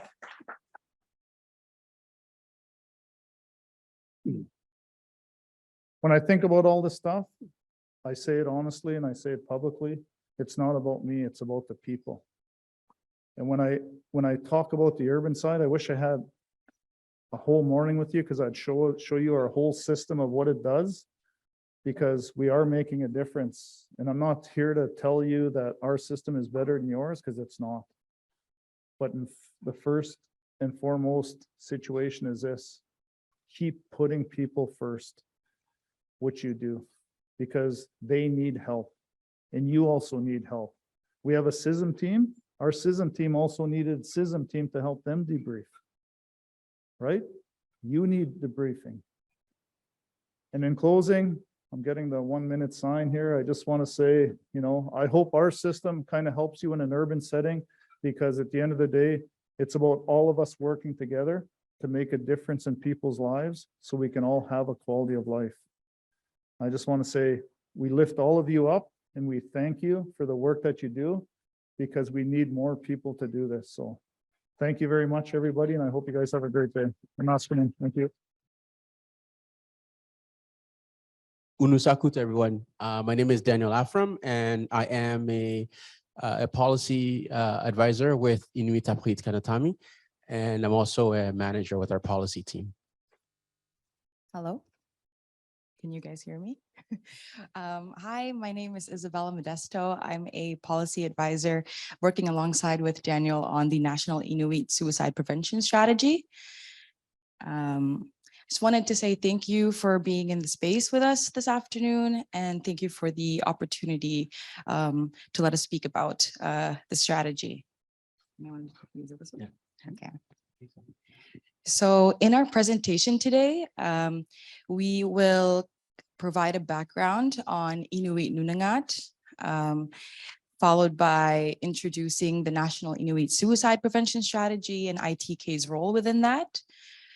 In the strategy overview that's following, we will present a background on how, on the risk and protective factors, the identified 6 priority areas for action under the NISPs, and also highlight the incredible work, the programs and initiatives across Inuit Nunangat that's funded through the strategy. Lastly, we'll briefly touch on the recently launched Inuit Nunangat policy.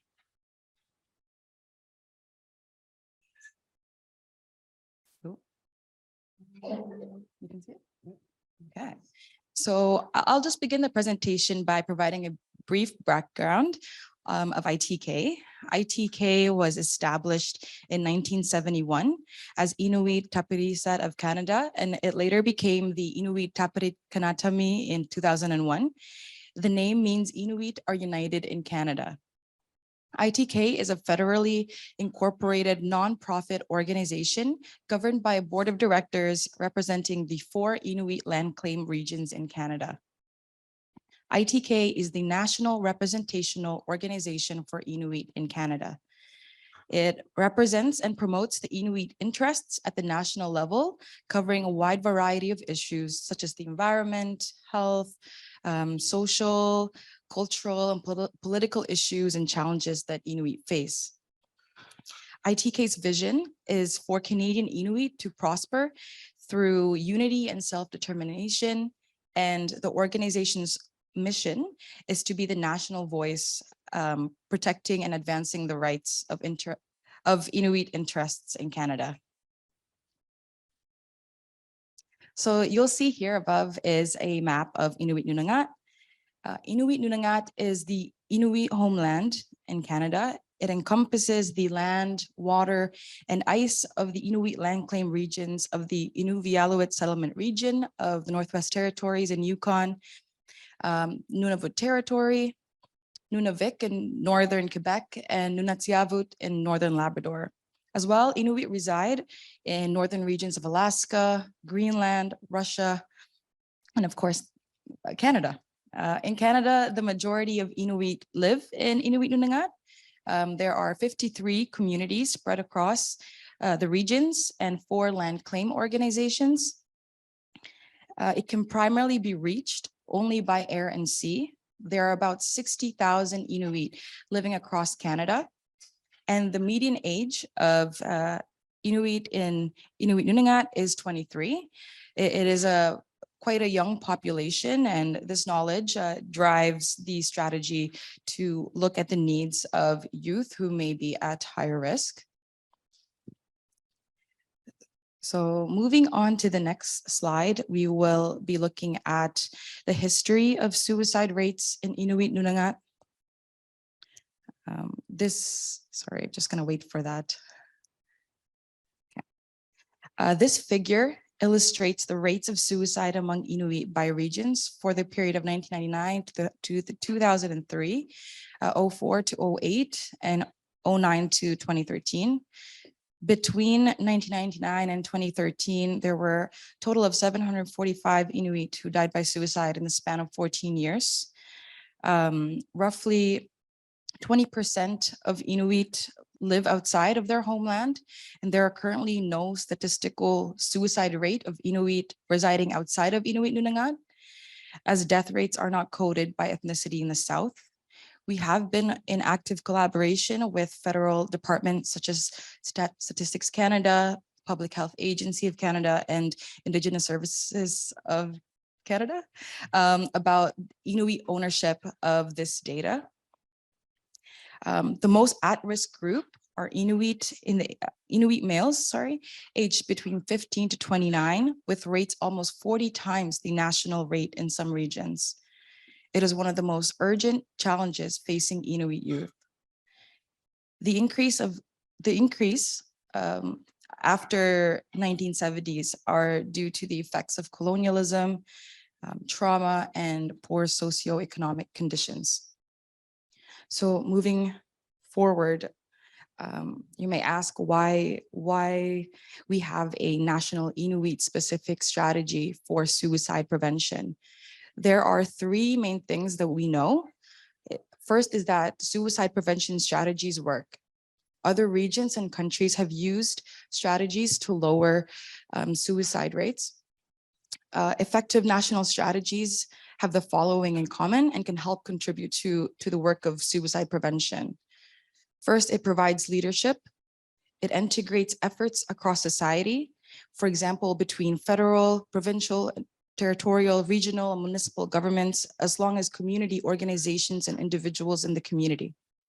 It looks at the big picture view by identifying the causes of suicide and aligning actions with that understanding. It also brings together our best knowledge about suicide prevention so that communities and regions have better access to knowledge about things like best Donc, practices. avoir un meilleur accès aux connaissances de cette façon-là. Ensuite, nous savons que nous avons besoin de progrès. Hein. organisations individuelles et les gouvernements travaillent très très dur depuis des décennies et avec malheureusement des ressources limitées pour prévenir le suicide.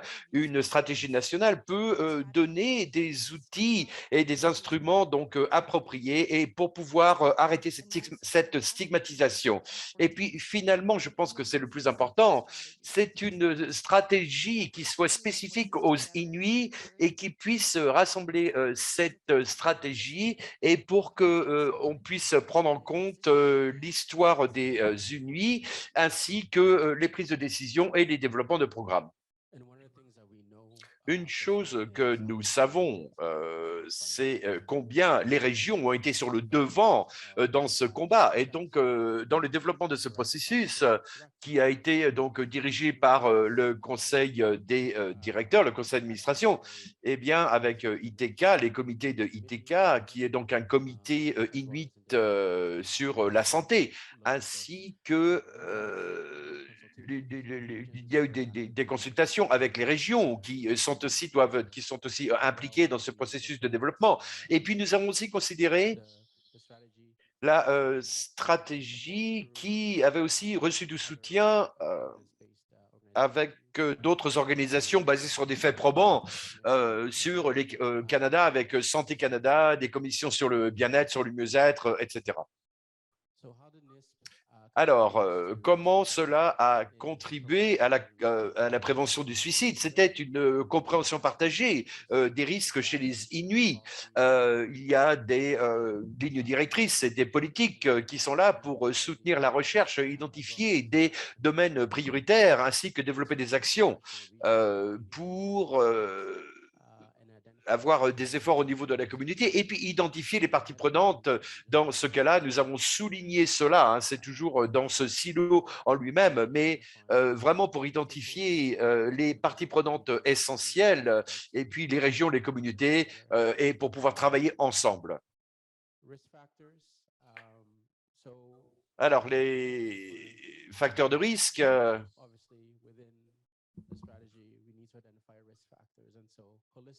et donc, d'une façon holistique, cette façon de regarder les choses d'une façon holistique, et bien avec une perspective holistique, et bien, et avec cette décolonisation,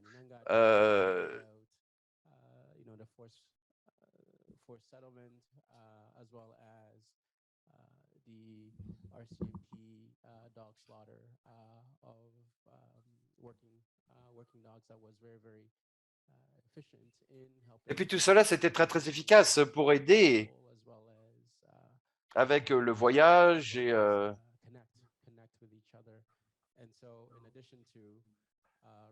et donc, en plus de cela, avec les pensionnats.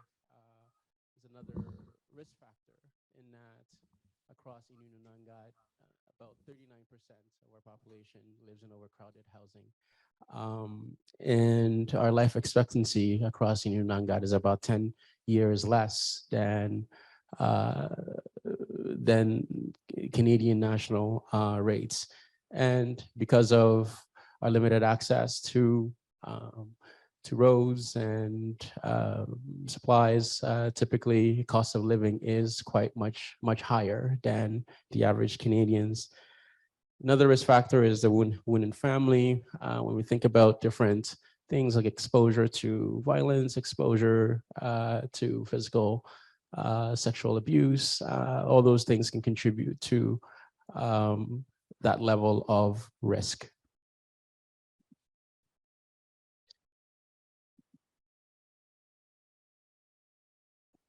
So just wanted to conceptualizing, how risk sort of multiplies within an individual as well as at the community level. Most of us are quite familiar with the adverse childhood experiences, the ACEs. So some people begin with life of adversity and being impacted by acute stress. While in the room, this level of risk can multiply through stress factors related to social inequality. We talk about overcrowding, we talk about access issues, personal experiences of abuse can multiply risk for an individual, and exposure to suicide can itself be a risk factor. So Inuit not only face risk at the individual level, but also at the community level. We know within the suicide literature, it's typically, one loss can impact upwards of 147 people. And so when we think about how small some of our communities are, that number is felt, reverberates quite differently than we would anticipate in the South.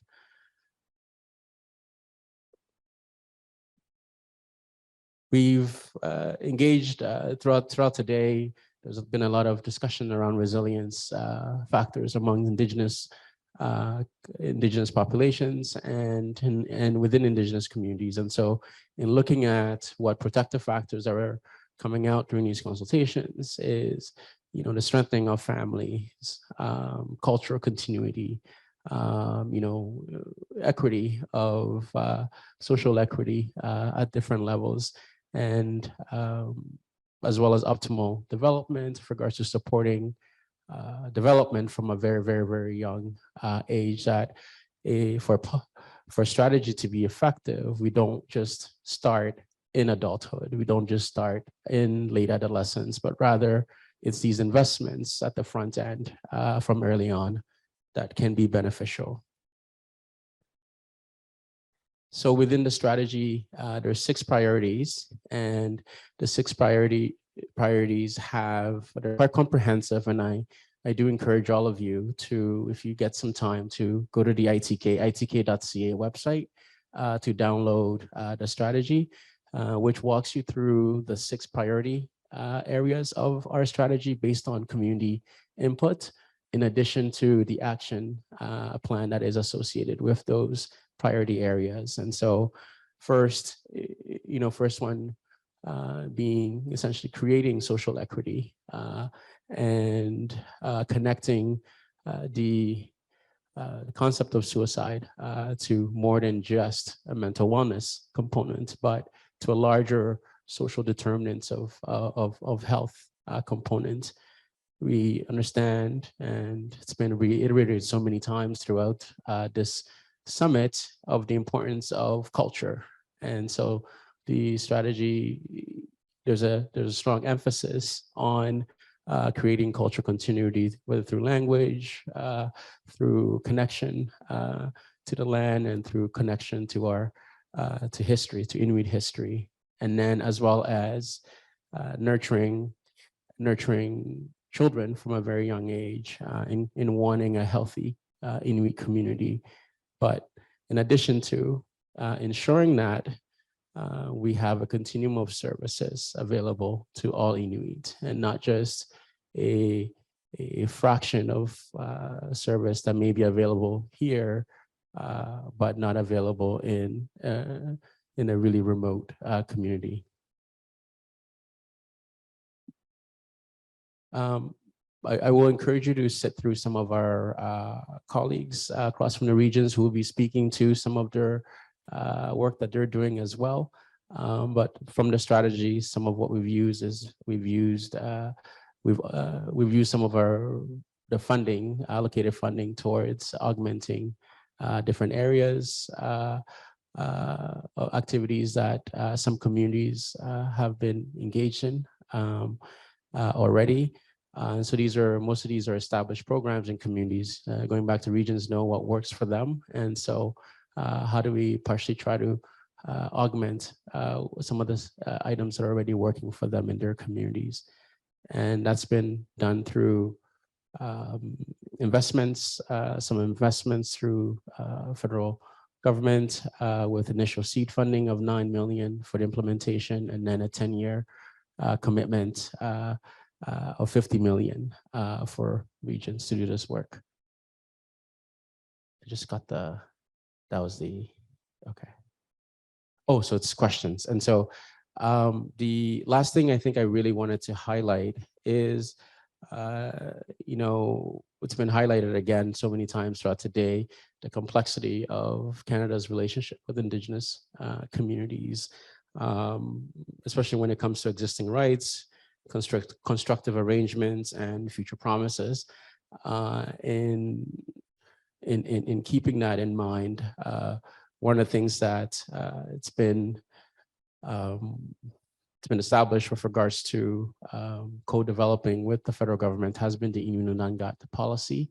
And I would encourage everybody in here to, whether through the Indigenous Services Canada website or whether through the Prime Minister's website, with regards to the endorsement of this policy at the federal level in reshaping what relationship with Inuit is intended to be. And so I encourage you all, if you do have questions, we are here for the rest of the afternoon. So please feel free to say hi. And thank you everyone for listening. Good afternoon, everyone. First of all, my name is Evelyn Storr, and I'm the executive director for beneficiary service working for the Inuvialuit Regional Corporation. And my name is Meghan Etter, and I'm the Director for Health and Wellness at the Inuvialuit Regional Corporation. As you can see, our the cover for our presentation. I'm going to attempt this. We had one of our elders kind of break it out for us, so I will attempt. Auluk katijakta ilumun ika yukadijik luta. So we'll just reference it as the Inuit ISR suicide prevention strategy. So the name came with us getting our elders together because we do have 3 dialects in the region. And we wanted the Inuvialuit name to the strategy. So we got the elders to come together and working together. This is the name they came up with. And to summarize the name, it means let's work together, being true and honest to our inner self to heal. So that's the meaning behind the name. So during our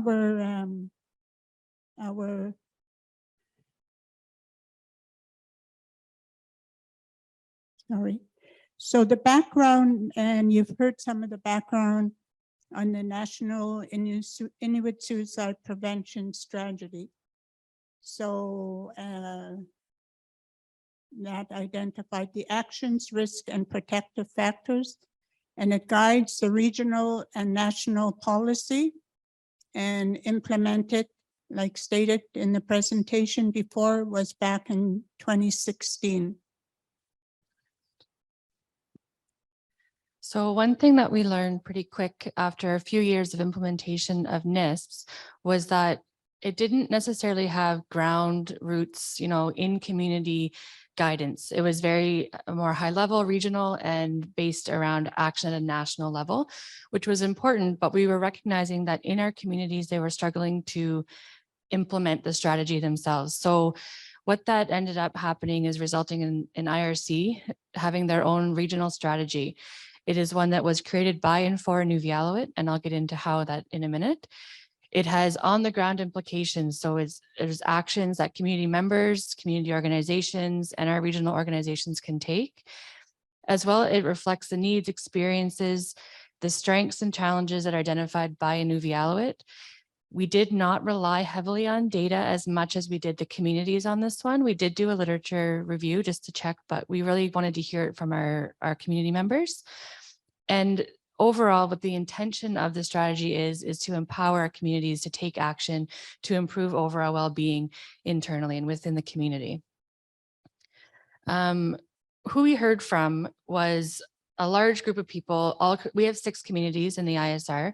So we went into all 6 communities, reaching out to many different folks in different lines of work. We also talked to community members and we talked to leadership, but we focused our engagement on the social determinants of Inuit health. So the internal diagram that you can see there actually is referenced in NISPs, and it comes from all the regions talking about what are all the things that you have to consider when you're talking about health for Inuit. Anywhere from food security to housing, education, and so on. So when we were doing our engagements, we wanted to get advice or information on what was needed in all of those areas to help guide the work we're going to be doing. So this is just a very brief overview of the timeline, and I'm not going to go through it in detail, but just want to note it to highlight. We started the work in summer of 2020. And so obviously COVID slowed us down a little bit. We didn't have a final draft until 2022. So you might wonder, why did it take us 2 years almost? And the reason is the amount of engagement we did. We didn't want to say, we knew there was an urgency for this, but we also didn't want to jump into it and not be well informed. So what we did is our first round was going into each community, each of our 6 communities, meeting with all the frontline staff and leadership to understand what the needs were. We compiled all of that, and then we went back to each community and we opened up public drop-in sessions for any community member to come, reflect on what we had heard, add more information to it, share a lot of very private and personal stories, as well as, tell us you're missing the mark on that. You really shouldn't include that. So that was the second round. The third round was gathering our regional youth advisory group and our regional elders advisory groups together. And they went through the information, they validated it, they again added more. So it took a lot of revisions and a lot of engagement to make this happen. I think in general, it was over somewhere between 80 and 100 folks that actually contributed, not counting the community members at the drop-ins. So it's quite a few people in our region. We finally released our strategy on September 10th that just passed, which is, many of you probably know, is the World Suicide Prevention Awareness Day. So it was just very recently launched. We don't even have hard copies yet because they're still at print, but you can find the strategy online on our website, which will be at the very end of the slide. So I gotta put my glasses back on. That doesn't even help. So anyways, some of the community insights, and I wish I had that closer, but those are the areas that, when we went to the communities and got their input, this is what we heard from them. And I'm sorry, but it's just a little bit too far for me, but it's, like you'll see it in the strategy. It's in the presentation, and I'm hoping the presentation is going to be available to the delegates. So forgive me for that. So some of the guiding principles, of course, like Meghan mentioned, were from the Inuvialuit settlement region. So really focused and led by Inuvialuit. So, and that's the way we approach our work. It's fair and equitable. It's collaborative. It's evidence-based, very transparent, flexible and adaptive. So it's not, okay, this is it, and that's the way it's going to be. And we're, as I guess, program and service providers, we will be very flexible to meet the needs of our communities. And then we have, that even gets smaller, but that's this, I'm going to speak a bit to the strategic directions, more Inuvialuit specific programs and services closer to home. Why do we need this? We need to reduce the trauma and stress of seeking care away from friends and families. And what we need to do. We need to find and build more spaces in the communities, create a regional center within the ISR, and help Inuvialuit be leaders in creating and delivering programs and services. Maybe just hold on there, Meghan. Just looking at some of this, we were just experiencing a number of suicides in one of our communities. And when I look at this slide, and we had a public meeting, heard from the youth, and some of what is mentioned here was exactly what the youth and the community said is needed. So the timing of the summit, the timing of launching our strategy, it is working all together now to identify those needs to people that can fund what is needed. So I just wanted to add that. Moving towards healing and care for Inuvialuit from start to finish. And again, why do we need this? To help people find the supports they need. to help people at all points in their life. And what do we need to do? We need to help Inuvialuit heal from trauma and help people heal and find programs, provide care right away for people in crisis, and stop substance abuse and help Inuvialuit recover from addiction, improve follow-up care, and help the vulnerable Inuvialuit. Although we speak to Inuvialuit here, you got to understand that a couple of our communities are mixed communities, and there's a lot of intermarriages. So it doesn't just, if you're not Inuvialuit, you're not going to get the help and support. We are open to supporting everyone in the region. Growing a strong connection to culture and community, to encourage reconnections to culture, to build off of our strengths. And we need to celebrate our culture as a source of strength. We need to improve cultural training for staff, grow connections to culture and elders, grow programs so that we can be together and feel safe, and talk about suicide and share information. And again, on this slide, we're doing a lot of the stuff already, but we just need to enhance what we're doing and really now to help us implement the strategy. Strengthening families and healthy relationships. We need to do this to promote wellness and supports at all stages of life and for all Inuvialuit. We need to support healthy child development, grow and support strong, healthy families, grow and support strong, healthy relationships, and help Inuvialuit men access and use services. So that really identifies and speaks to a gap that we've heard very loud in the region. Growing the ability through teamwork and communication.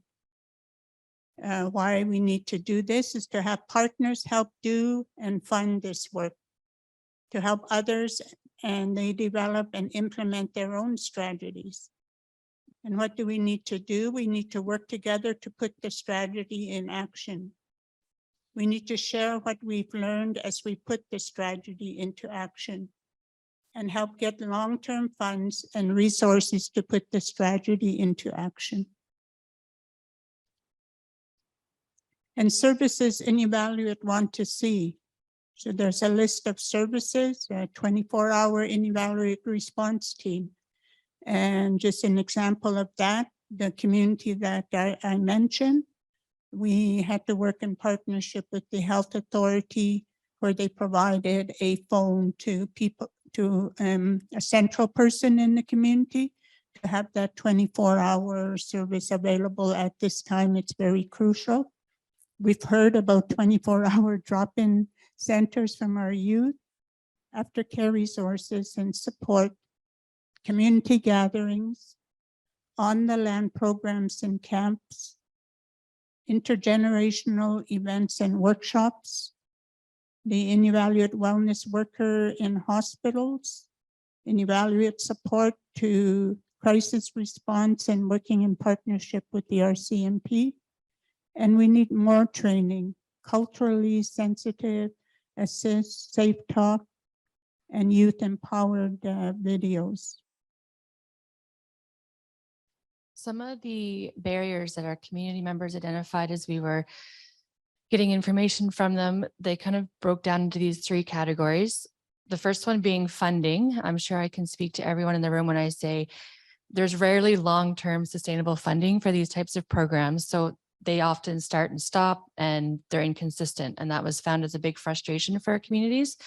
So that's something that we have to address as much as we can. Not enough staff to deliver on the actual programs. So it's one thing to have these positions in communities. It's another thing to fill the positions and making sure that we're focusing on that. Having too many rules to access funding. So this is one thing that the communities spoke of with a lot of frustration was just because there's money out there, we can't get it because it's not for what we want to do in our community. So this is something that our strategy aims to address. Trauma, we talked a lot about trauma today, so I won't go into it in much detail, but knowing that there have been a lot of trauma experienced in our region and in regions all across Canada. And at the root of that is that there's a lack of a connection to culture. So making sure that we're looking to reconnect to culture and ensure that our community members are doing that. And lastly is stigma. It's really hard to talk about mental health in communities. Different generations see suicide differently in the communities. And again, this was something that came up in the community that Evelyn has referenced, currently in crisis with the suicide epidemic. The youth came out to talk about it, and it was really hard for them to do it, but they did, and they were heard by leadership. So it's nice to see that that is happening, but it's a barrier we've had to overcome and will continue to for quite some time. So what's next for us with this strategy is obviously implementing it. Like I said, we only launched it on September 10th. So now we're in the phases of actually implementation. Part of this, which we don't have copies of yet out there, but they will be very soon, is a guidebook that we created along with our strategy to help communities access funds, design programs, seek collaborative supports, whatever they're looking for. So that's going to be launched as part of our implementation, as well as the evaluation side of things. We have to ensure that what we're doing is actually working, and what does that look like? So that's the important part for us. The one thing when we were in communities, and Evelyn was stressing this every time we did engagement, was we do not want the strategy to be a document that collects dust on a shelf. We want it to be actionable and useful to community members, to community organizations. So by having the guidebook, by trying to find ways to make sure that we are fulfilling all of the different directions, strategic directions within it, we're hopeful that it doesn't become just that, which is, that thick document that's up on the shelf and no one really looks at other than when you're trying to get money. We'll close off with just a quote from some of the folks that we engaged. There was a few throughout there, but this one really summarized it nicely, is that we need to remember that we're a resilient people. We need to try to tap into that hope and remind ourselves that this can be beaten. And right now, where we are in a crisis mode in our region, this message is really important for everyone else to hear and for the region to hear as well. And that's everything. Q&A. Hello. I was supposed to have a coworker with me, but he got caught up in the other important stuff as well. So I'm here, and I'm going without nice presentation, and I'll bring my brain to you. So I'm the Regional Board of Health and Social Services in Nunavik. As I'm working as a suicide prevention strategist, and I've been working there a few years now. And me and my big mouth brought me here. I talk a lot. And so I'm very happy to be here. And it's making me very proud to be listening to the speakers, as I realize that I know more than I thought I did. And I know what I'm doing. So thank you for those that are speaking. And so Nunavik Regional Board of Health and Social Services launched the Inuuguminaq strategy. And Inuuguminaq means a will to live. And we started out before it was launched. We used to call it as a suicide prevention strategy. But with the discussions that we had, we were thinking we need to find a way to think positive and not to emphasize the word suicide. And as often in our region, in our population, the discussion and the worry is that if we use that word too much, then it goes into the minds of our youth. And so we had to rethink the title. That's why it's called Inuuguminaq Strategy. And it was launched in 2018 and by our Regional Suicide Prevention Committee, Inuuguminaq Committee, that we call them now. And we were very excited when ITK launched their strategy because in the end, we've been doing that, working on that effort, looking at the high rates of suicide in our region. We were having our own committee already created by the time ITK came out. And so when they came out with their strategy, it speed up the effort that we had. We used to have challenges in connecting with our partners, as we felt that multi approach, multi-sectorial would be a strength approach, as we realized that there are organizations that we would never think that that are part of the strategy itself, but they too were also dealing with the social issues. And so when they came out, we were able to get the 20 organizational partners that we have to agree to support our new strategy, and that was in 2018. And in our partnership with these different organizations that we have within our region, we invited 50% Inuit that are working as a frontline workers, and 50% non-Inuit and professionals. And so we put them together to complement each other, because it's been too many years and too long that we've been working on this effort, but working separately, I should say. And one of the bigger challenges was that our different organizations were working on the same effort for the same group of people, but not really coming together. And this created also, when it comes to funding support, it separated and weakened the funds that they would create. And so we thought, why don't we put them together, put their funds to use and complement each other. And so this is why we're pretty excited when we're having our organizations, partners that you would never think that belonged in our discussions, but we do have organizations such as Nunavik Municipal Housing Bureau, and this is a social housing organization that we have in Nunavik, and considering the majority of the housing in Nunavik are social housing, and so we invited them. So their responsibility is to build infrastructure and social housing and maintenance. And so it doesn't really have anything to do with social issues.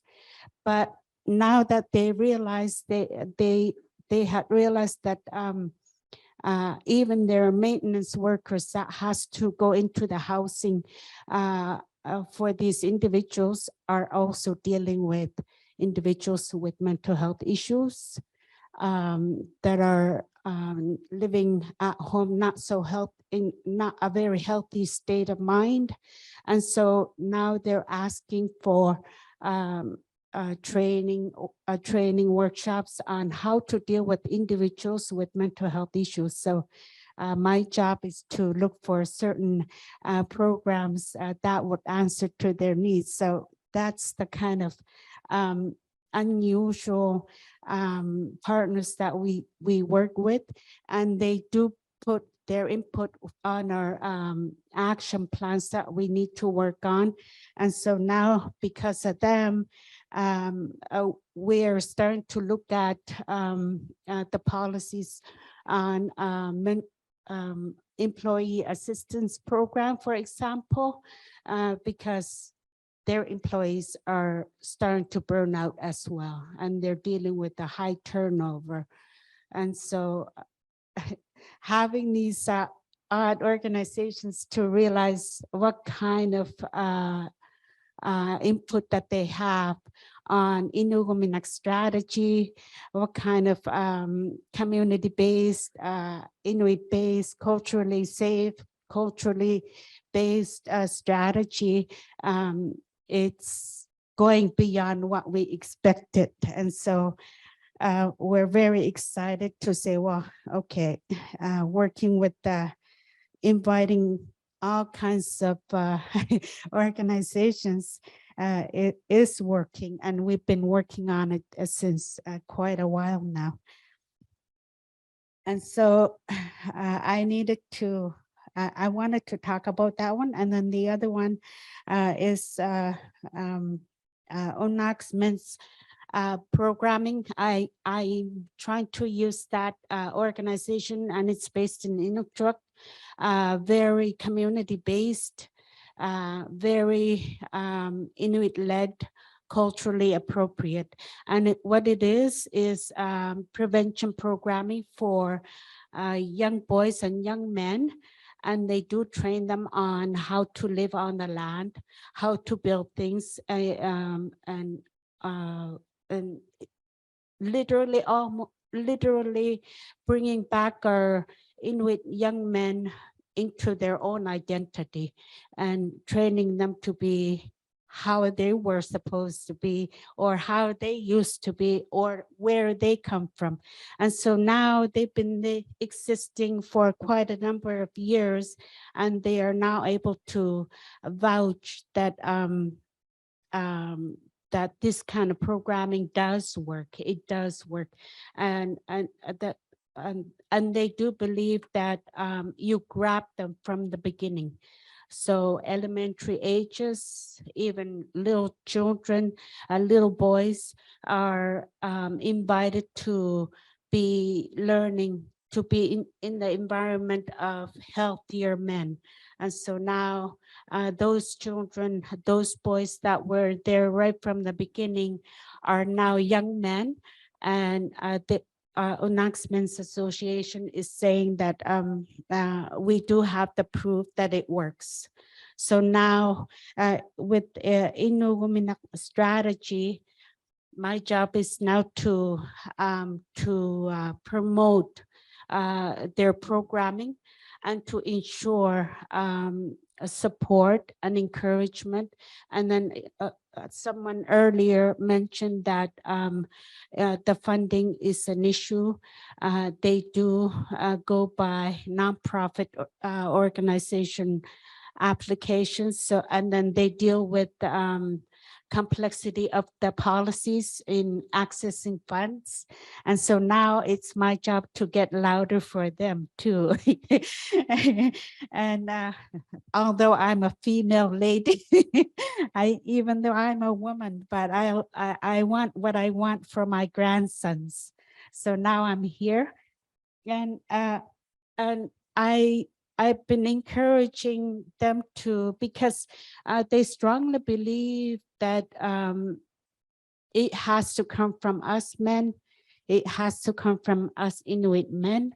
And so when they get an invitation, if you are sending an email in English, it's like they're ignoring that email. So now I have to be the liaison and say, oh, they're knocking on your door, you need to answer them. So, but it's working. It's working. So those are my two good practice example for today, but I'll just talk about a little bit more on our 5 priorities under Inuuguminaq strategy. The first one is a healthy development for children and youth, which is why I talk about Unaq Men's Association. There are many other action plans that we do have, but to ensure that we get more programming for our boys. The second one is comprehensive mental health support, which is why I talked about municipal housing bureau that we have, and trying to find ways to give them tools on how to deal with individuals, and even to look at employee assistance program for their employees. And that falls under the priority 2. But you know, the mental health is a huge file, and we could go on and on about it. The language barriers that we have, because our services are mainly non-Inuit speaking. So that's a big action planning that we need to work on as well. The third one is healing from grief and historical trauma. We could go on and on forever too, but I think you know what we're talking about when we talk about healing from grief and historical trauma.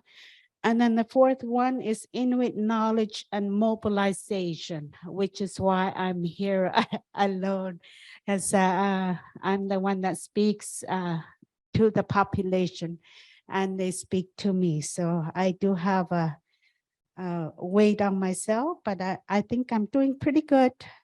And the last one, the fifth one, is Inuit self-determination and collaboration across Nunavik, which is why we're working with these 20 organizations that we have, just to ensure that they promote and encourage they're capable, the ones that do understand, because often because of the colonization and the historical trauma, it seeps into your soul, and to learn to believe that your knowledge is not where it's not meant to be in the workforce, but we need to shift that mentality. So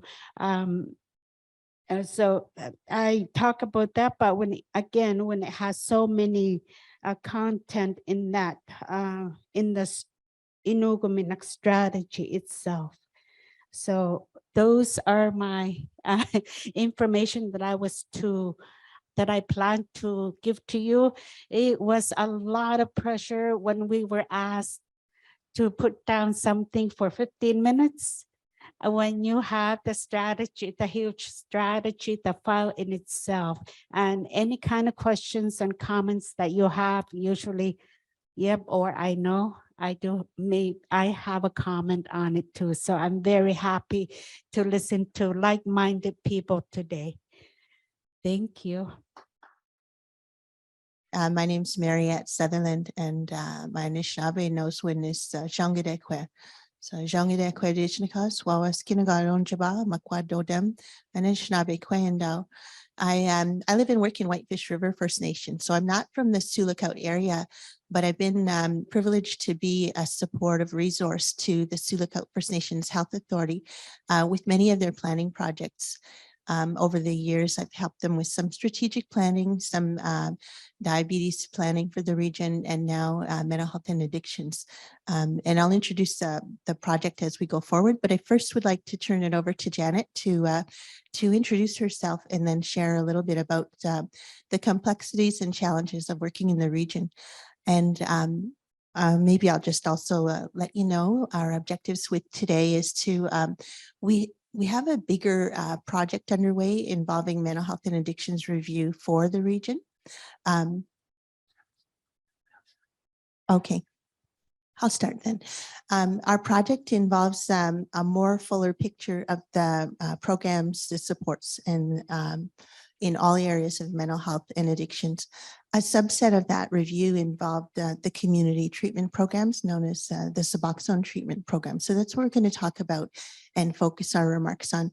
But you're going to see that there are many linkages to what our presenters shared this morning. The keynote presenters, both Dr. Restoule and Carol had talked about, and many of the themes will resonate and relate to this. So our objective is really talking about the community Suboxone treatment programs and in 4 key areas where recommendations were made around supporting staff, around community strategies, the need for land-based healing, and then sustainable funding and infrastructure. And we'd like to link those to some core principles for a renewed and comprehensive system in the region. I want to just preface that by letting you know that of the review, there were many recommendations made. And so naturally, when you start to talk to different key reference groups and partners and providers, and especially from communities, there are many different approaches that they'd like to see, or key things that they want to see done, key actions taken. And so what emerged from that review were a set of recommendations.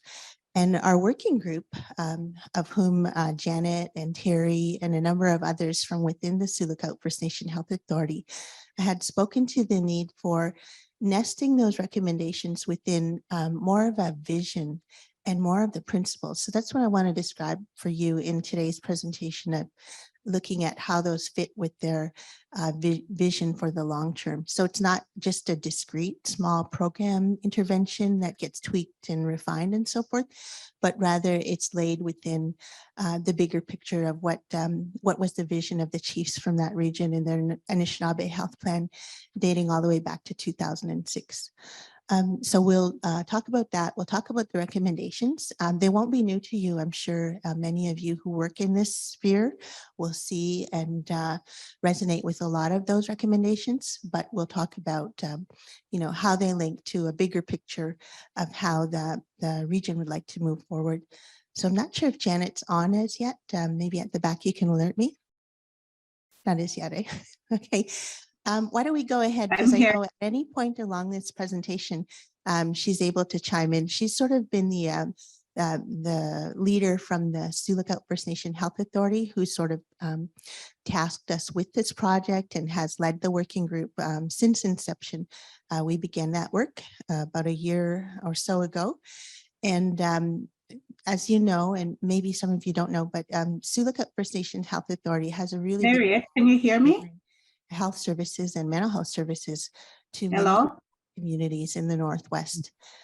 So there a lot of the same issues and challenges that other speakers spoke about are there as well. You know, there's the challenge of distance, lack of access, lack of primary care, many inequities and social determinants of health, and also the legacy of the harms of colonization in the region. But I wanted to also remind you that these are communities that are so strong in their language, that still have that intimate connection with their territories, that really robust feeling of community cohesion still there. And that's what we wanted to illuminate in this work, is not just looking at what was missing or what was a service gap, but really leveraging those community and cultural strengths that are there in the region. And so this presentation will highlight those as well. No, Janet yet? Okay. I wanted to let you know that I'm here. so Janet, Hello. the presenter, is now covering for the executive director at the Sioux Lookout First Nation Health Authority. So he had to, he has a family issue, so she's sort of overseeing the whole of the organization. So as you can appreciate, with 400 staff and many different programs servicing this region, sometimes she comes a bit late to some of the engagements, but that's okay. And Terry had a family, a death in the family, and had to travel home for that. So that's why I'm here. And I'm a helper to their process. I've been involved with many of their initiatives, so I can share a little bit here. I want to tell you about the review itself. So just so you know, began about a year ago and did some of the usual things that you would want to see, you know, literature review, reviewed all the reports, community visits, and really spoke to youth. There was a heavy emphasis on learning what the youth needs were and what they wanted to see in mental wellness for their communities. And this was informed by a number of key informants, almost 90, of which a good 20 plus were youth and community members. And we're guided by our working group and guided by the Anishinaabe Health Plan in the region. So just to situate you a little bit to the context for the what's happening with the Suboxone treatment programs. So there was, as in many of your communities, I'm sure, alarm and concern over the epidemic that was happening. And Nan, the PTO in the region, spoke to that and raised the alarm. And so in between 2012, I want to say, and 2017, there were some 22, well, actually 26 community Suboxone treatment programs were established in response. And they've done life-saving work. That's the bottom line. They have really made impacts. And in one study, for example, in Bearskin Lake, they talked about how, it reduced criminal charges happening in the region, reduced the number of child apprehensions, saw improved school attendance and more of that community participation and social cohesion that I spoke about. And so we know that they're doing great work. But we also learned that, 5 years ago or 10 years ago when they started, that they were intended to be nested within a broader spectrum of supports, not just be an isolated intervention happening at the community level. And so what happened was the intended mental health counseling and cultural supports and all of that, sometimes they were there and sometimes they were, not as consistently provided as they could have been. And that the medical supervision was coming from afar in a lot of instances, or having the provider only visit sporadically. So not as a consistent presence as was originally intended. And similarly, that there was, community staff were having to work above their scope almost, you know what I mean? That remark this morning about people having multiple responsibilities is especially true of the dispensing staff and the community coordinators, who were being tasked with more and more and having to help manage a whole host of life issues for the people that were served by the programs. And similarly, there wasn't ample funding to address the wide and diverse needs that were evident for people who are on the recovery journey. No, Janet yet? Okay, yeah, I'm going to keep going, but I know she has strong messages to share, so I'll just give you more of the situation as we go along. So I mentioned that, speaking to that many respondents and key informants resulted in many recommendations for the whole mental health and addictions review, and in particular for the Suboxone treatment programs. There were about 16 recommendations. But our working group took a step back and they said, hold on, we can't just have a compendium of different recommendations when we need to discuss what should those be situated within, like what's the context we're driving towards here? What's the ultimate vision? And so they came up with a number of core principles, and I'm going to share each of these in turn and then link them to those recommendations that I've been describing all along. So the first of which is recognizing the uniqueness of those communities. So this is really a key one, because not all are at the same place in their journey towards healing. And some are observing and practicing their spirituality in different frameworks. So it's really important to understand what is the local customs. Even though there are 33 communities having a similar kind of geography and land base, they have different ways in which they're approaching community wellness. So that was one of the key principles that needed to be respected. The other is recognizing that they didn't want to leave anyone behind. So there's a lot of stigma in the community against people that are using drugs and so on. But those communities really recognize and support that they're still their community member. And even there are people that are especially vulnerable and marginalized in some of the communities, such as LGBTQ2S people.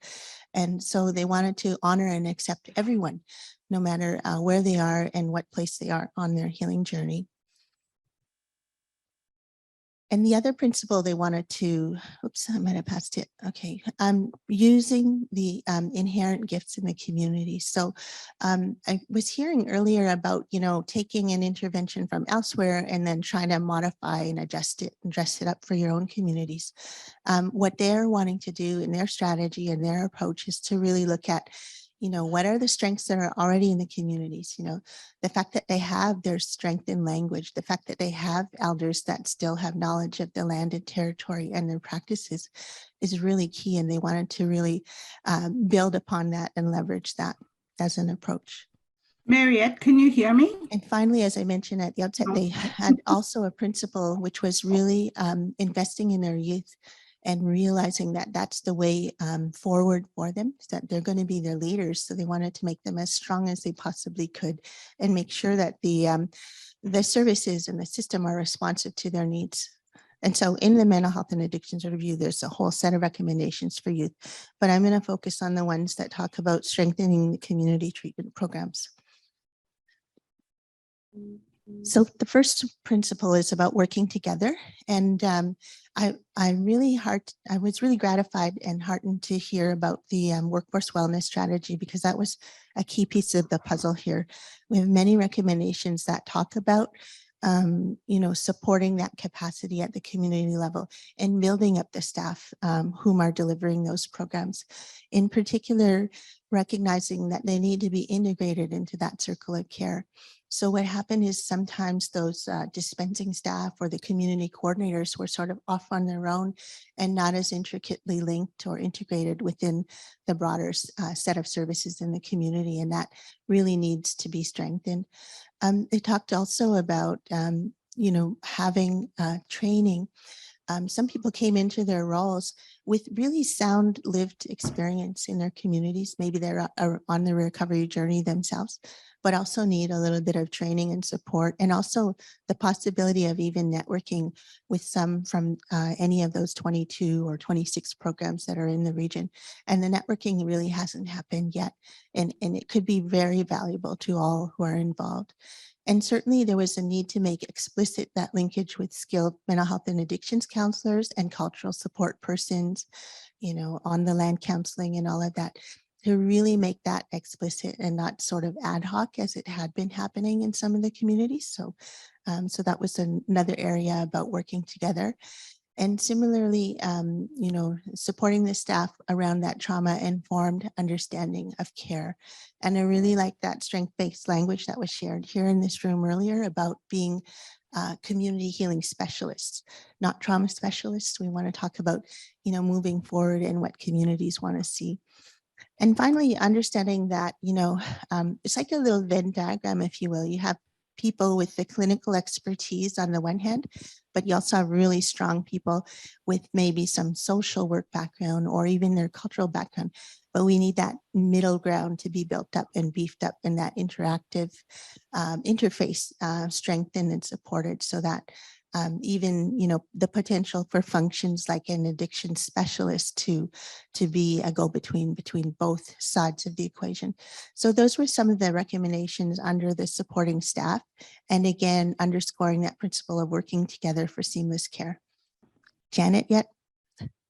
Okay, so Janet, I'm not sure if you can see, but we are on slide 13. I kind of went ahead because I know we had 20 minutes and I wanted to respect the other presenters. But I would like you to chime in and share maybe just a little bit about the effort from your perspective as a leader in health in your region. So I'll pause here and I'll turn it over to you for a few minutes. Okay. Yeah, I've been here from the start. I guess I'm identified as Charlene. Oops, can't hear yet, Janet. Hang on. Okay, so I don't know what's going on.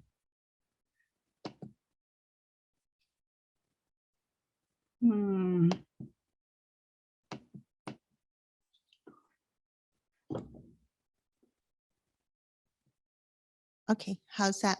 Is there audio then for Janet's? Hello? Okay, go ahead, Janet. Can you hear me? Oh, okay. So I wonder if you could just go ahead. I had messaged you just, and you probably didn't see it. I could do slides from 15 to 21. So if you finish off those couple slides, and then I can start. Okay, sounds good. All right, so I'll just go ahead and talk to you a little bit about the community-driven and owned principle. And so again, this is an overarching principle for the whole of the mental health and addictions review, but really where the rubber hits the road in Suboxone and community treatment is knowing that you need a community level strategy, everything from detox to treatment to on the land and cultural counseling to aftercare. All of those pieces of the puzzle need to be there, not just a discrete programming intervention. And so it needs to be integrated in that overall understanding of community healing. And there also has to be some work around awareness building for the harm reduction approach. Not all communities are at the same place. And within SLIFNA, they have a really great harm reduction team. But over the course of COVID, a lot of their efforts were drawn off to other responsibilities. But it's a really critical piece to have leadership supportive, to have community members understanding. In one of the key informant interviews, a respondent spoke to me about, yeah, we, you know, our people are having to come out and, you know, get their carries or be observed. And then, you know, other community members were making sideways comments about, oh, there they are with that legal drug again. And so you need to build that awareness and a supportive environment in which to nest these services. And then think about what the communities want over the long term. So some of the political leaders were talking about, well, our intention or our hope was that they would taper and doses would come down, but it hasn't happened. And so they need to have that dialogue at the community level about how to support that and even how to think about other approaches. For example, sublocade was mentioned in a couple of the communities about their interest in that. And so that was another point. The other point before I turn it over to Janet, oops, I might have skipped ahead. Janet, I'm going to leave this one with you because it is talking about community healing and the strengths of relationships. So let me let you have the floor now because I know there's many messages you'd like to share. Thank you, Mariette. Can you hear me? Yes, we can. And just let me know when you want me to advance the slide. Okay then.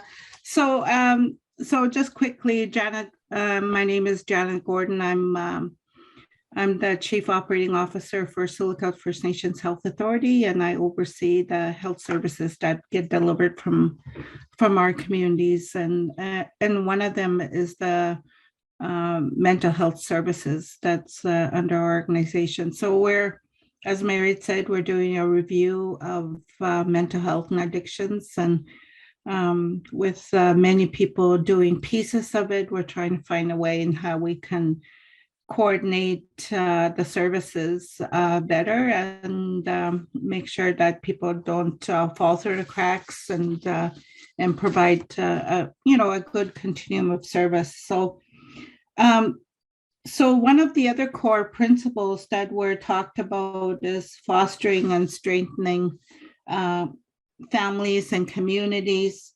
And it's through those relationships that we hit that, people will heal, communities will heal. I think there has been a lot of rapid changes in our communities, even though they're remote communities. We have seen sort of the impacts of not just the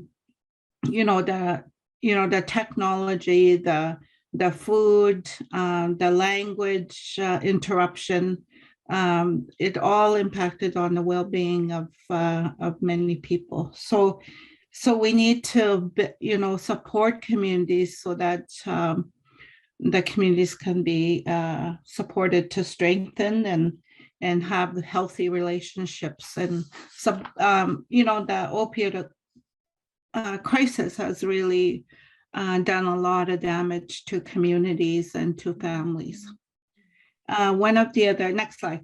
One of the other thing that people have been talking about is land-based healing and treatment. And I think a lot of our communities have done great job and wonderful job at creating land-based healing programs with the opportunity from Jordan's Principal Resources. So they've been successful and continue to be successful in many communities. The other core principle is, next slide, is we commit to using the sacred knowledge of communities and talking back about looking at traditional knowledge and teachings. Those have been lost. And so when we started talking to people, and these were the things that were important to them. Next slide. So the community treatment programs, there's cultural approaches to healing. Are we running out of time?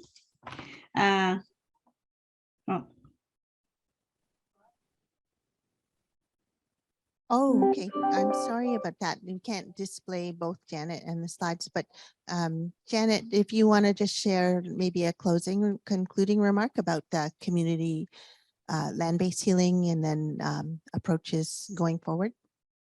Okay, so I would say that we go to the last slide, Marriott, which is talking about Suboxone treatment, and we want to get away from calling that Suboxone treatment. We just want to call it treatment services for the communities. And one of the things that we did was exploring the past, what made community and community members healthy.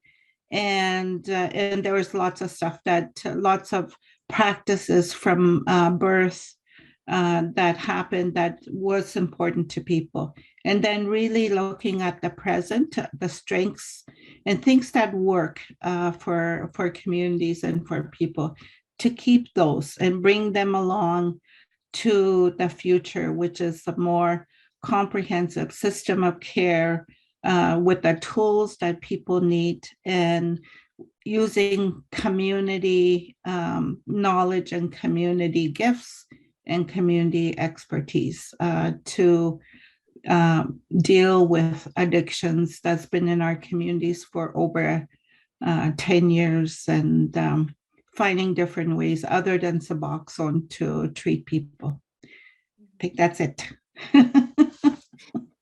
That's it. And we really thank you for the extra few minutes with the technology. It made it a little bit more complicated. I apologize for going over, and I'll be here if there are questions, if people want to ask questions. Thank you. Bonjour, Anine. Hello, friends. I just want to start off, everyone. I welcome everyone to extend your arms and give yourselves a big bear hug. Wellness starts from you, starts from all of us. Again, hello, Anine, bonjour. I am Helena Estrada, the tribal health educator, along with my colleagues, Paul East, Wellness Program Manager, and Alan Contois, Project Coordinator. We are extremely excited to share with you about Fire with Fire, a harm reduction project at SERDC Health Services.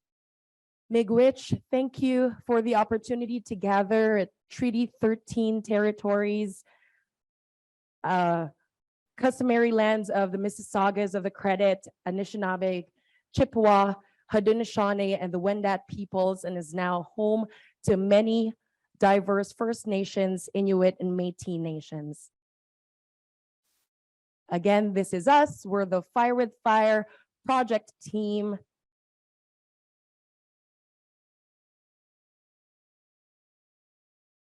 And we have no potential conflicts to report.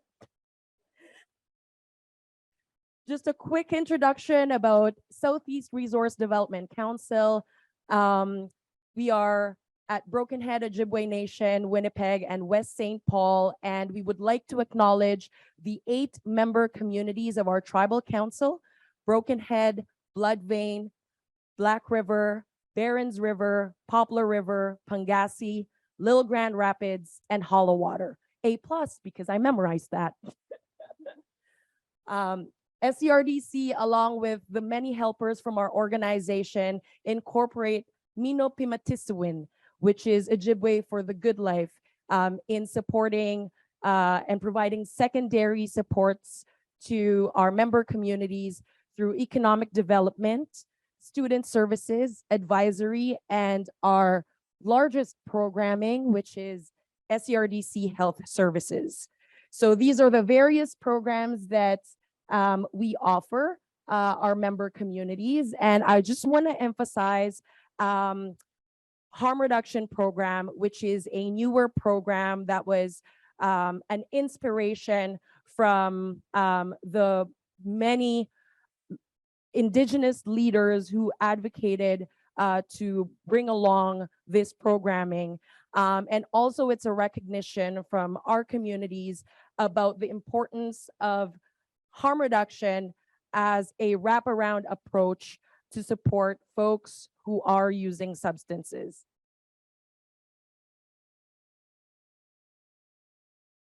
Got a point. Where do I point?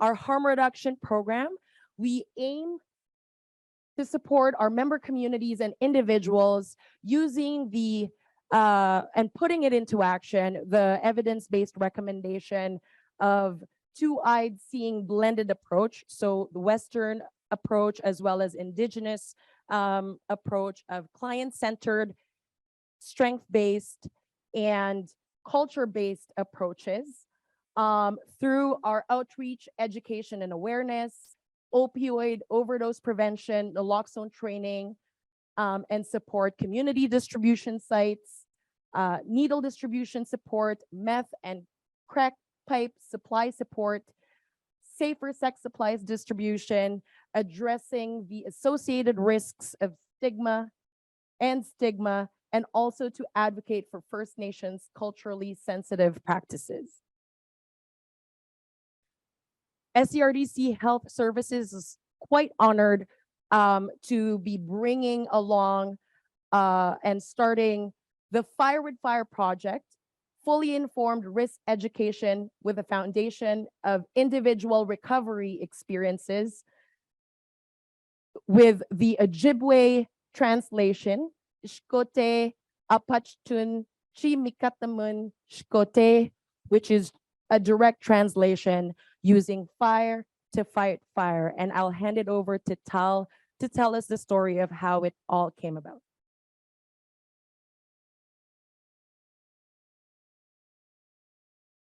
My name is Tal East. I'm the program manager for SCRDC's 10 mental wellness programs. I'm also a person of lived experience and the developer of Fire with Fire.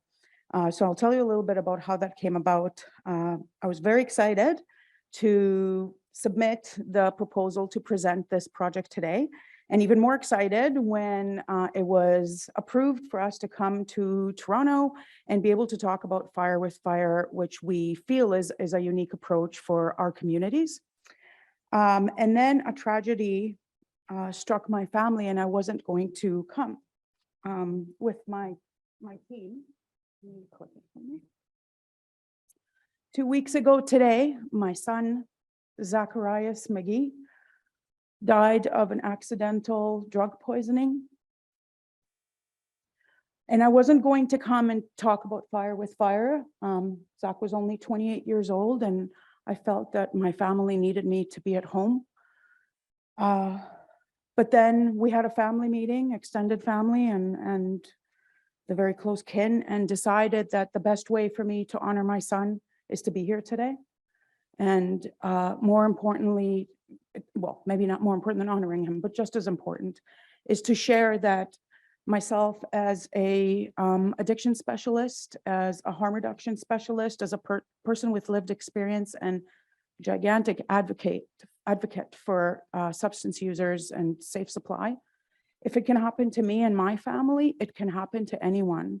So this summit came at the best possible time for me to share honestly and truthfully from the heart, something that is still uniquely fresh and painful for me and my family. So having said that, in the summer of 2021, there were a number of forest fires in our communities that caused the communities to be evacuated.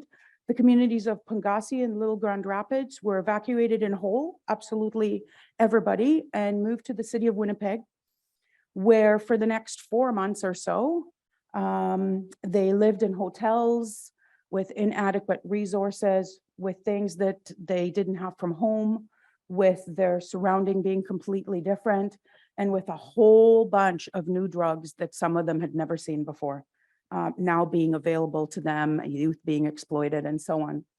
And so we put together a harm reduction strategy just for the time that they were with us in the city. And we started just talking about the fires and how do they fight fires? Well, they fight fire with fire. So why can't we try to do the same with substance use, use fire with fire? So in order to fight against, fire, sorry, came from a fight that is fighting the opponent by using the same method or weapons that the opponent uses, which you can see on the slide really are relevant to harm reduction and fighting harm reduction, using peers, using people with living experience to support those that are requiring the harm reduction, requiring the supports to really stay alive. The longer we keep people alive, the more chances we have of helping them recover, whatever that looks like for them individually. So Fire with Fire was born. We thought if fire can be fought with fire, then the fire caused by substance use can be fought with substance use or an experience in substance use. Is there another slide? So in September of 2021, I proposed to all the health directors for our 8 communities, Fire with Fire. They were elated and said, go to it. So I wrote the funding proposal and submitted it in April of 2022. So just 4 or 5 months ago, our funding was approved for the 18-month project that we hope one day will become a full-fledged program. In August of 2022, so just last month, I was super pleased to hire Alan Contois as the first project and hopefully the only project coordinator for Fire with Fire. And we'll be launching Fire with Fire in our communities in October and November, and then 18 months after that. So with that, I will hand it over to my colleague Alan, who will tell you what Fire with Fire is all about. Thank you.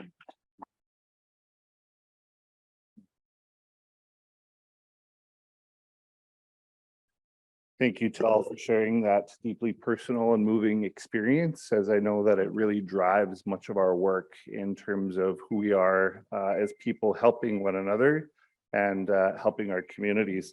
So as Tal mentioned, my name's Alan Contois. I also have lived experience. I grew up in teenage life in the child welfare system. I ended up on the streets, involved, in the drug scene, and eventually found myself through multiple people that helped me to become well, and just recently finished my Bachelor of Social Work degree.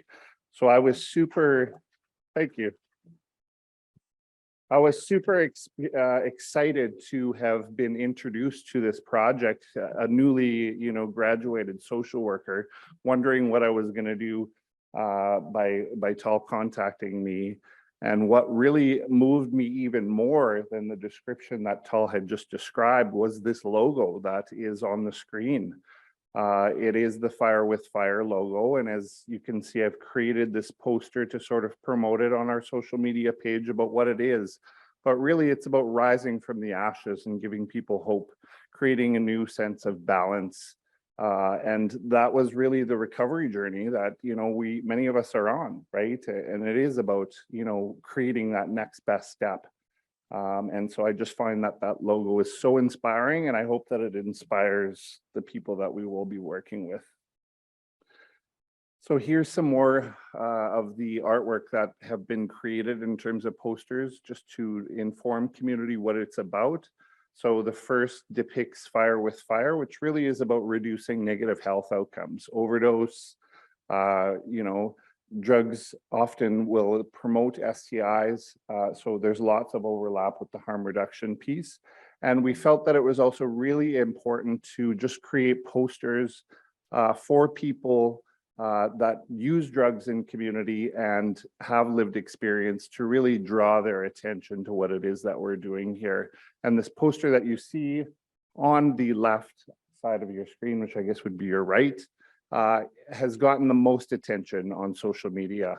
To date, it probably has about 5,000 views, and it's promoted several people outreaching to us to share their personal testaments and story and excitement for this project and to help others in community. I can't see that. Computer. So the project goals are on the screen. Go down there. Thank you. Yes. Does that work? Perfect.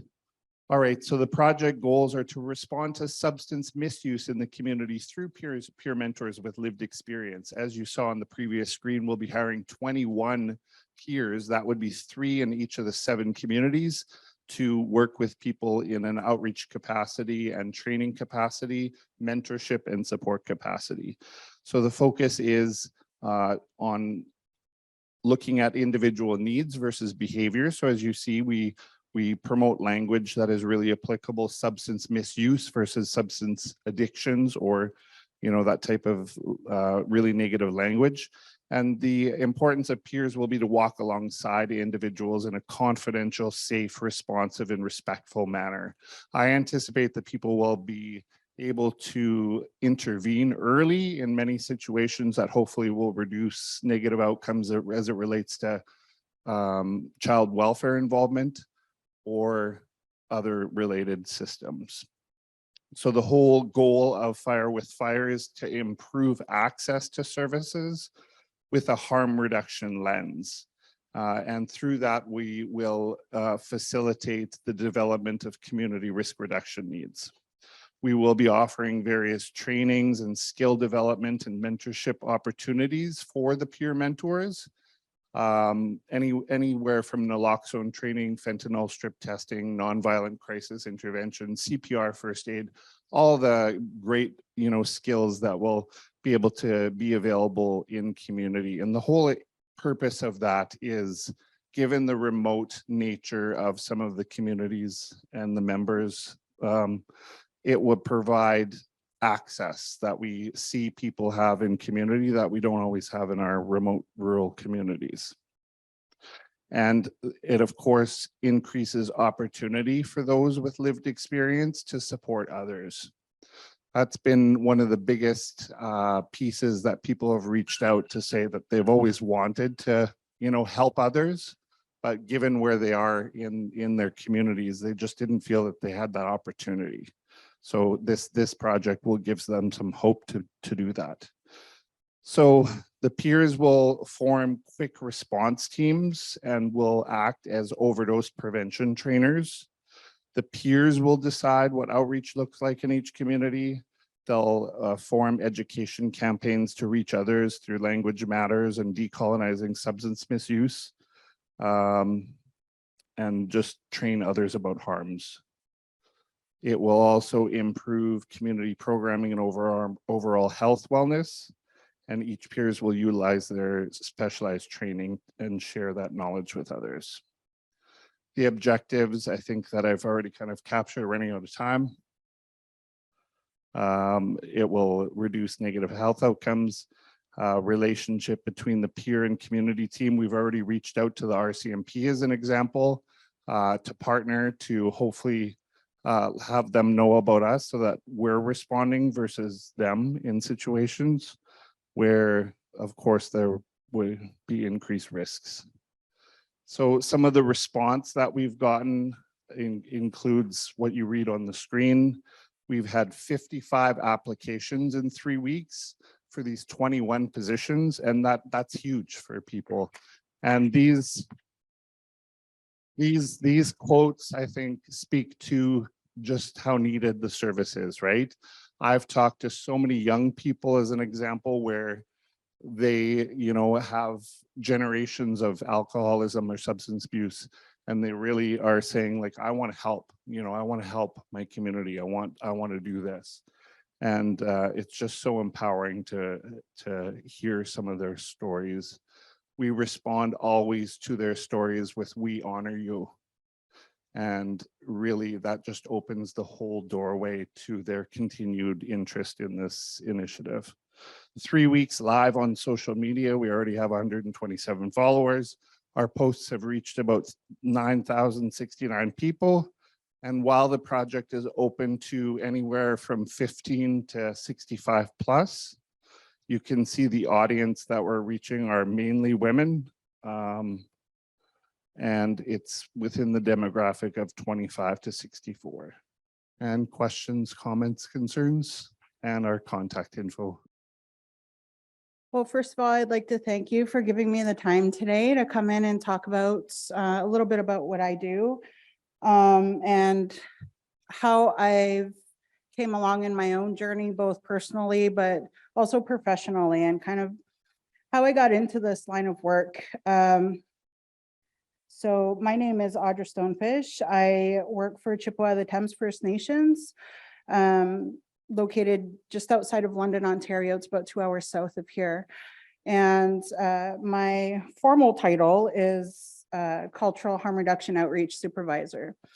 So what we do in our program, I'll go into it in a little bit more detail here. Can we go to the next slide, or should I be using? So anytime I give a talk, I like to just talk a little bit about my own upbringing, my own personal experience. And the reason for that is when working in harm reduction arena, quite often we are working with the folks that nobody else wants to work with. We're working with the most at risk and the hardest to serve sometimes individuals. We're working with people who have had doors slammed in their faces. They've had people tell them to leave, whether it was at a hospital, a clinic, library. Oftentimes folks are living in poverty and or living homeless, and or people experiencing homelessness. And so you get really good at sharing your own little elevator story about yourself, elevator speech. And I always like to do that when I do a talk anywhere, just because it gives a little bit of background about where I come from and why I do what I do every day. So for myself, I was born and raised in London, grew up very low income, very, very poor. A lot of racism I experienced growing up. I lived right in the middle of the city, and quite honestly, I lived in a party house. So it was very normal growing up for me to wake up with people all over in my house. Both my parents were alcoholics. And I think when that's normalized and you are desensitized to that at such a young age, you yourself are prone to become an alcoholic, which is what happened to me. I am somebody who identifies as being in long-term recovery. I've been free from substance and alcohol dependency for a little more than 13 years now. And thank you. And I think that's really important to share, right? It was hard when I finally decided to put down the bottle, and I finally decided to walk away from a lot of things that put me at risk. Those first 2 years were probably the 2 toughest years of my life. It took me a very, very long time to be comfortable enough to be in a bar, to be at a party, to really socialize outside of like anything to do with like directly with work, right? So to just be out with my friends was something that I struggled with for a long time. And, you know, I really do like to talk about that, because when I'm talking to somebody who's struggling right now, or somebody who's contemplating recovery, it automatically brings that anxiety level down, and it allows us to kind of get on a personal level. Okay, so now we're just talking, we're just 2 people talking. It's not me trying to push you into recovery. It's not me trying to tell you to quit. We're just 2 people talking, and I got some of the same experiences as you. And now we're able to start having some hard conversations. When people think about harm reduction, and more importantly, Indigenous harm reduction is really this. It's getting really comfortable at having uncomfortable conversations. So you have to be able to go in and comfortably talk to people about safe sex practice, about the stigmas that are wrapped around substance use. How do we talk about you being safer? And those are things that I talk about every day with the people that I serve. There are things that I talk about with other agencies, partnering agencies. I go out and I try to express that everybody in this room knows somebody who's struggling right now, or they know somebody who's struggled in the past, or they've struggled themselves, and that's okay. But it's important for us to start eliminating some of that stigma and start being able to have open conversations that are truthful and honest, and really just calling out the elephant in the room, right? So for myself, yeah, I moved into recovery quite a while ago. I've been working in the harm reduction arena for a little more than 10 years now. Started working out, I think I was sober for maybe a year and a half or 2 years. And really what I wanted to do is I wanted to go back to school, and I wanted to get into a public health degree program. And my advisor, or who would have been my advisor at the time, encouraged me to reach out to a shelter called the Gladys Ray Shelter in Fargo, North Dakota. That's where I lived. Oh yeah, I forgot to mention that in the middle of using, I decided to go to North Dakota for a summer, and I never left. So I stayed there for about 15 years. But when I moved into recovery, I was encouraged to go and work for the shelter. Never heard of it before. So I thought, well, I'll go see what it is. And the advisor said, well, if you can work there for a year, I'll let you in my program, because I'll know that you'll know what this is about, and you'll be willing to do the work for it. So I went and got a job at this homeless shelter, and it was a life-changing experience for me. It was a low barrier shelter located in Fargo, North Dakota. Low barrier meaning it wasn't like a wet shelter. We called it a damp shelter. So as long as individuals were not a danger to themselves or others, they could come in under the influence. Quite often they were dual diagnosis, so they would be coming in under the influence, but that would be coupled with a lot of mental health. And so I went through a lot of different trainings working in that job. I started working on the floor, working in the shelter, but I moved up pretty quickly into a supervisory role there. And so I overseen day-to-day operations in the shelter with the mobile outreach unit, working in the social detox facility that we had there as well. And then we started talking about syringe services and syringe exchange, things like that. I don't know if anyone is familiar with North Dakota, but they're about 50 years behind where we are here. So having a safe injection site there was completely out of the question. So we started putting together ideas for a syringe service program or a syringe exchange. Eventually working with some of my colleagues at the time, we got that up and running. That was the first one in the state of North Dakota that we had. And I think now there are a total of 5 syringe service programs in North Dakota. So I'm really happy about that. After moving back to Canada in 2021, I really moved back because I wanted to bring all of those experiences back to my home community. And it was really important for me to try and give back to the communities that I grew up in. Little did I know, coming back to London after 15 years, it had changed significantly. I came back and it was nothing like it was when I moved away. So in a sense, moving away saved my life in many different ways, but moving back also has really helped me move forward in the next step in my journey, in my healing journey. When I came back, I started working with Regional HIV/AIDS Connection in London, and I worked in their their supervised injection site there in London, Ontario, and started out working on the ground in there as well, working on the floor.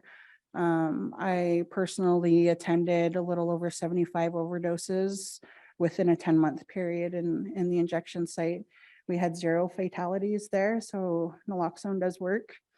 And it's just so important, right?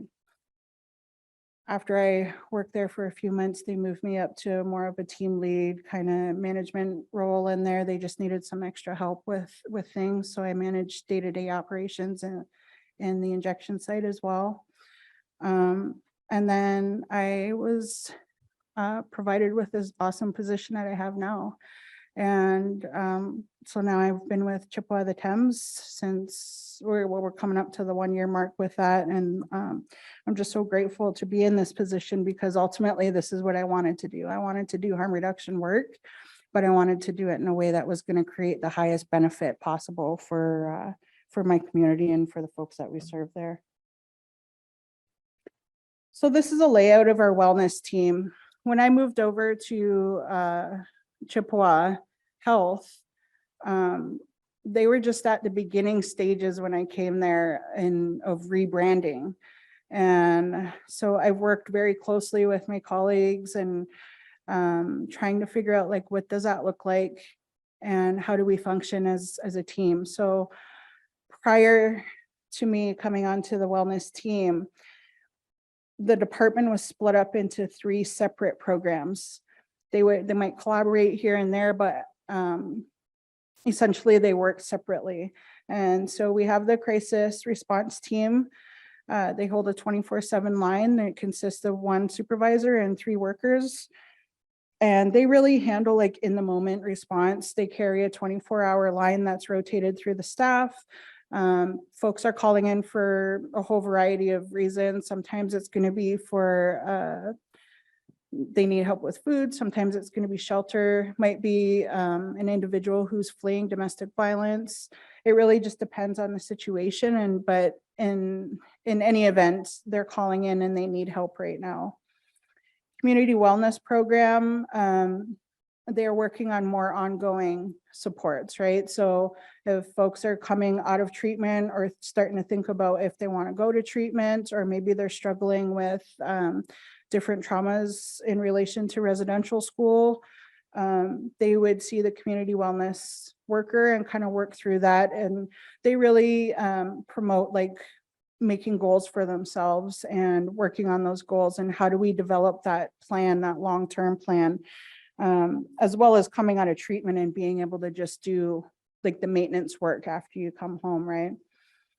Cultural harm reduction outreach is in the middle there. And I have a list on there of all the stuff that we do. Certainly not limited to those services, but we have a variety of services. So really, we're just trying to be out in the community and do as much as we can. I'm constantly talking about harm reduction and how naloxone does save lives. I really push naloxone education and distribution in the community. I think when I first came on, a lot of people shied away from it. They were scared of it. Nobody really wanted to learn about it. They didn't want to know about naloxone and how it works. I don't need it. It's not in my family. But we continue to see overdoses sporadically throughout our communities. And so I think now folks are starting to understand kind of what harm reduction actually entails. And it's through that education piece, right? It's becoming a little bit more palatable for individuals. And I think that it's just taking full advantage of every opportunity that we can take to go out and talk to community members about what that looks like. So our primary goals for any programming that we have, every program that we have, it has to align with our comprehensive community plan. This plan was developed by a third party with the entire nation. And it was done roughly a year and change ago.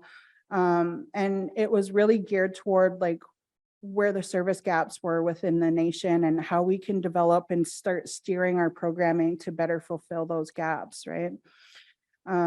Also, every program that we have, it has to contain some kind of cultural element to it. We want to promote community engagement and inclusion, but we also want to create opportunities for folks to build on that social equity.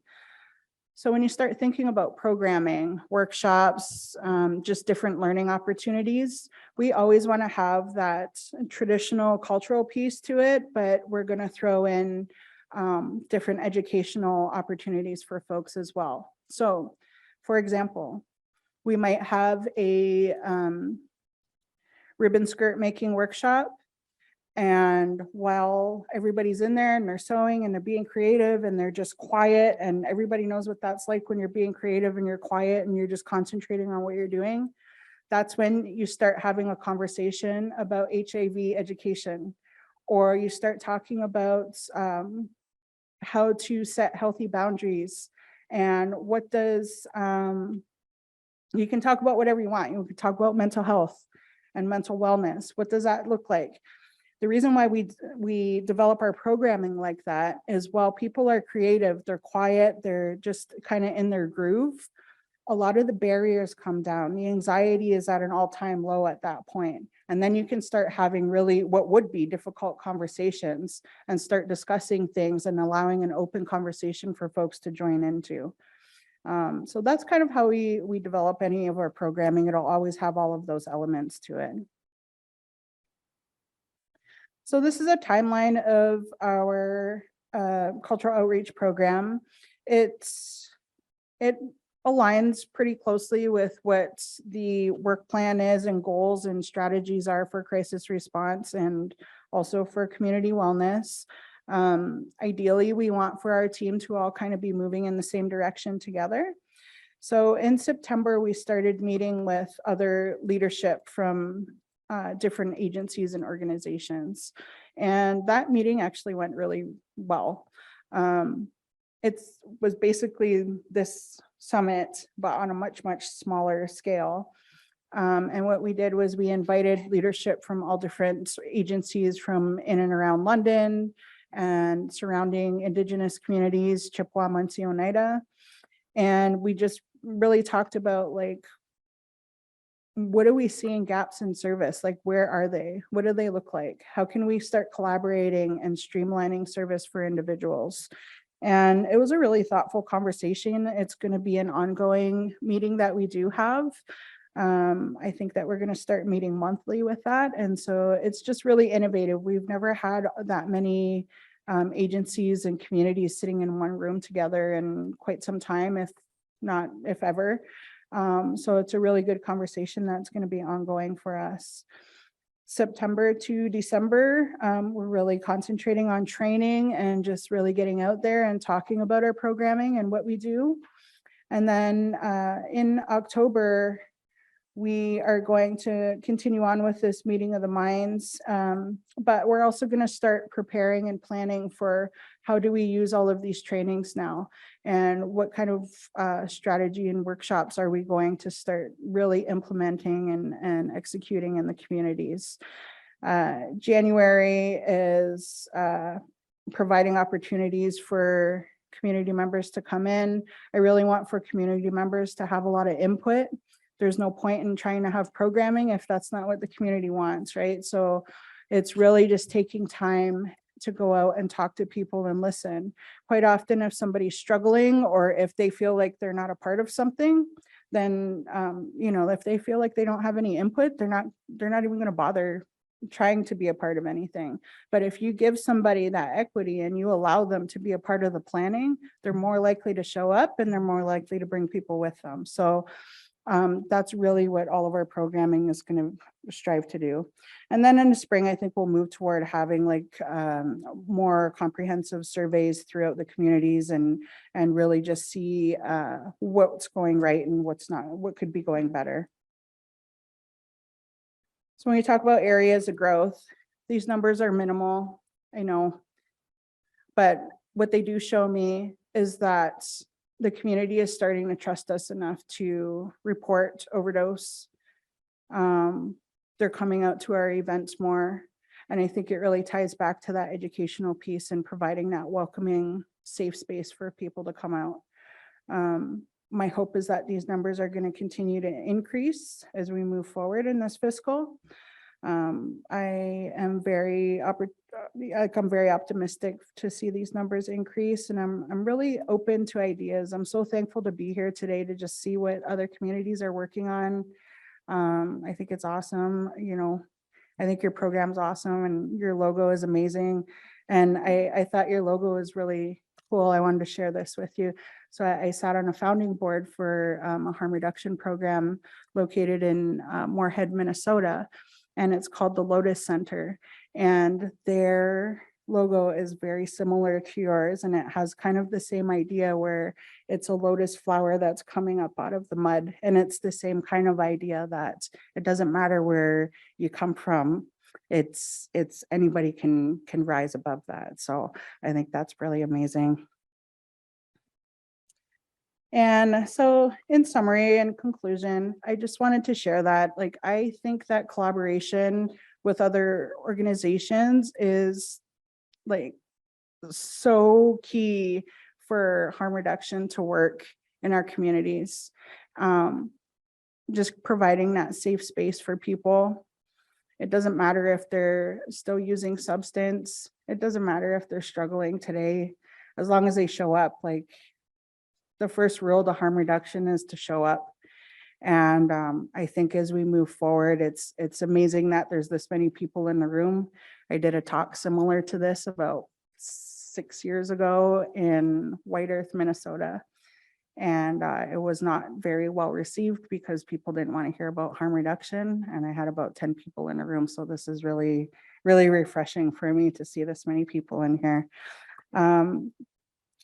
Quick story that I wanted to share was that it's not really a story. I just want to acknowledge a family and really acknowledge that, we do have people that are wearing multiple hats and doing 5 different jobs sometimes at once.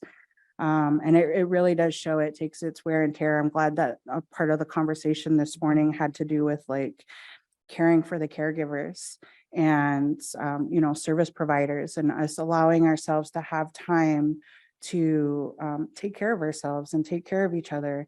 And I loved hearing that this morning about a crisis response team that was able to pass their services off and let another crisis response team, fulfill that for them so that they could take time to care for themselves. I think it's really important for our team, our wellness team. We are incredibly short-staffed.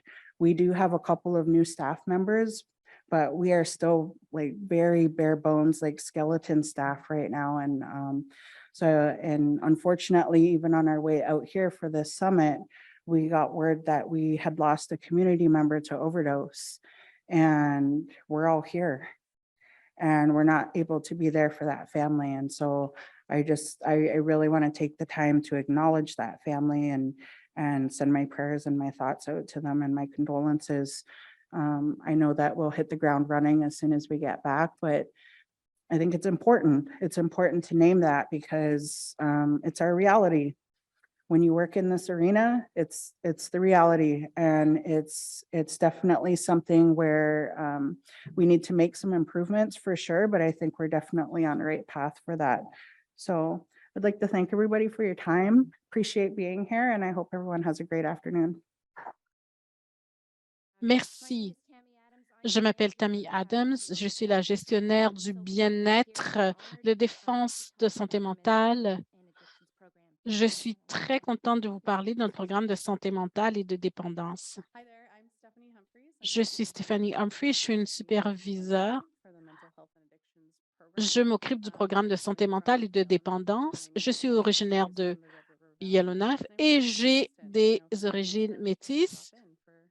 Et je suis également à Kingston si vous désirez me visiter pour le repas, le souper.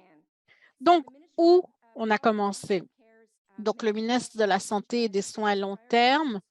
Donc, la priorité, c'était de créer une stratégie d'implication pour les Autochtones. Nous avons travaillé avec de nombreux partenaires.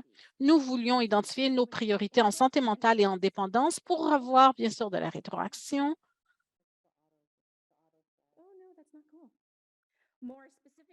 Donc, nous voulions nous assurer d'avoir des conseils des Premières Nations, des Métis et des Autochtones. From that, the MNO created a framework of recommendations that included specific cultural lens on access to care, culturally based provision of care, collaboration, education and training for our staff, cultural service with a focus on Métis cultural holistic care, and system change. It's going really fast on me. These goals include ensuring that urban Aboriginal programming and services include Métis people. Get back there. ensuring that urban Aboriginal is not viewed as off-reserve First Nation, and that services are not the responsibility of urban service agencies. Urban Aboriginal must be inclusive of Métis and respectful, and respectful of the greater engagement and partnership within the MNO. Yes, I'll go back.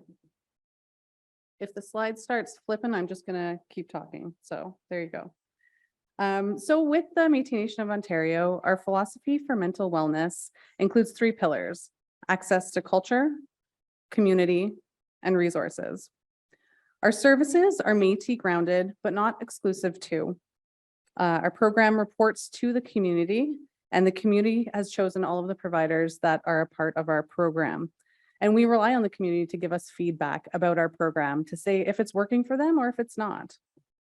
Our goal is the right service at the right time, removing barriers to specialized services and providing equitable access to services for all Métis across the province. Just fixing our slides right now. Go ahead. Oh yeah, So no, they that's don't fine. jump on us. I'm all right to just stay here and keep Thank you. talking. Okay, so the Métis Nation of Ontario offers access to a wide range of mental health and addiction services and supports to Métis children, youth, and adults throughout the lifespan.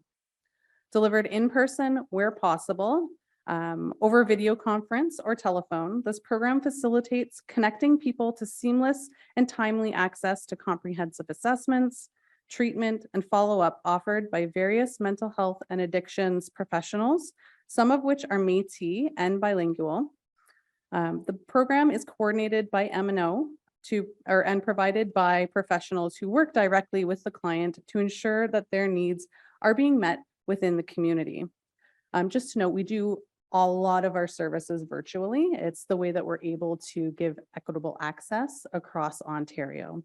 Equity and accessibility is very important to us. So COVID. I've actually been hearing a theme today in the presentations that I've seen, and people have been like, COVID happened and we had to pivot, which is really the same thing that we had to do. Our program is not a crisis service.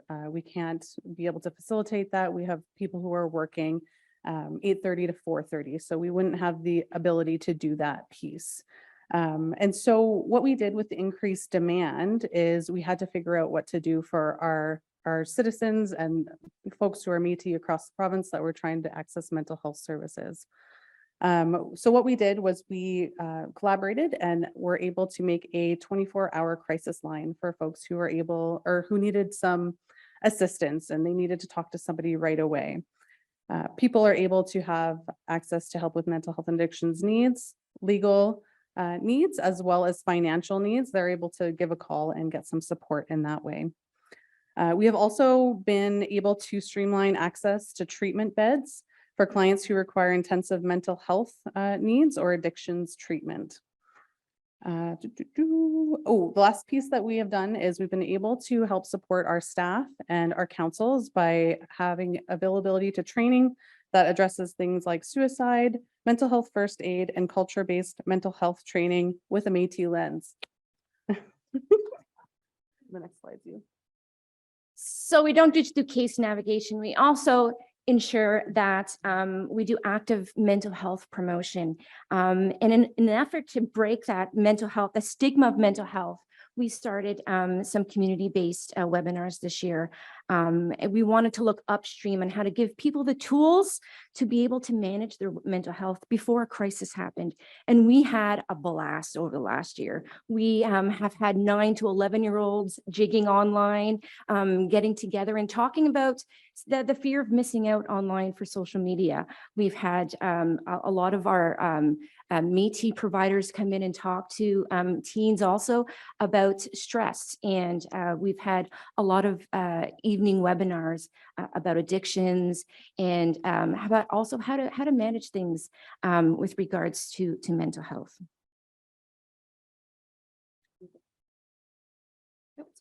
We just wanted to keep it interesting for you guys. So with our program, we have the ability to provide support and specialty services from minor to more complex mental health or addictions needs.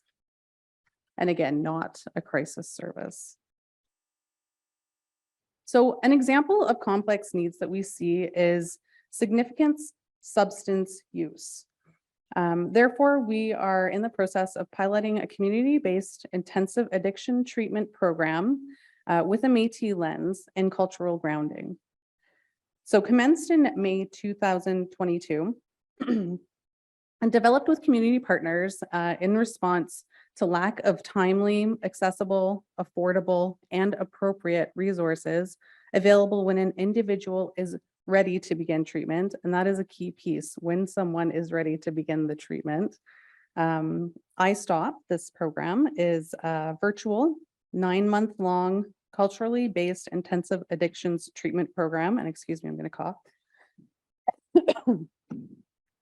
That we are able to get connection with other support programs as well while they're involved in the program for wraparound services, a lot of times associated with the Métis Nation of Ontario, the programs that we offer within MNO or externally. And we hope to be able to give folks more information on this program once the pilot project has finished and we have more data to be able to report. So what can people expect when they're referred over to be a client to access mental health and addiction services with the Métis Nation of Ontario? So when referred, clients can expect a consistent and transparent pathway through the services. Our mental health and addictions case managers or navigators help each client shape their journey to wellness by accessing the right service at the right time in their respective community, in person, or virtually. We use video conference technologies like Zoom or OTN. So with this process, with the referral, they'll get an assessment of strengths and needs, a wellness journey document outlining these pieces, as well as different clinicians that they can access, wraparound services, distinction-based mental health support, and culture is at the heart of all of our services.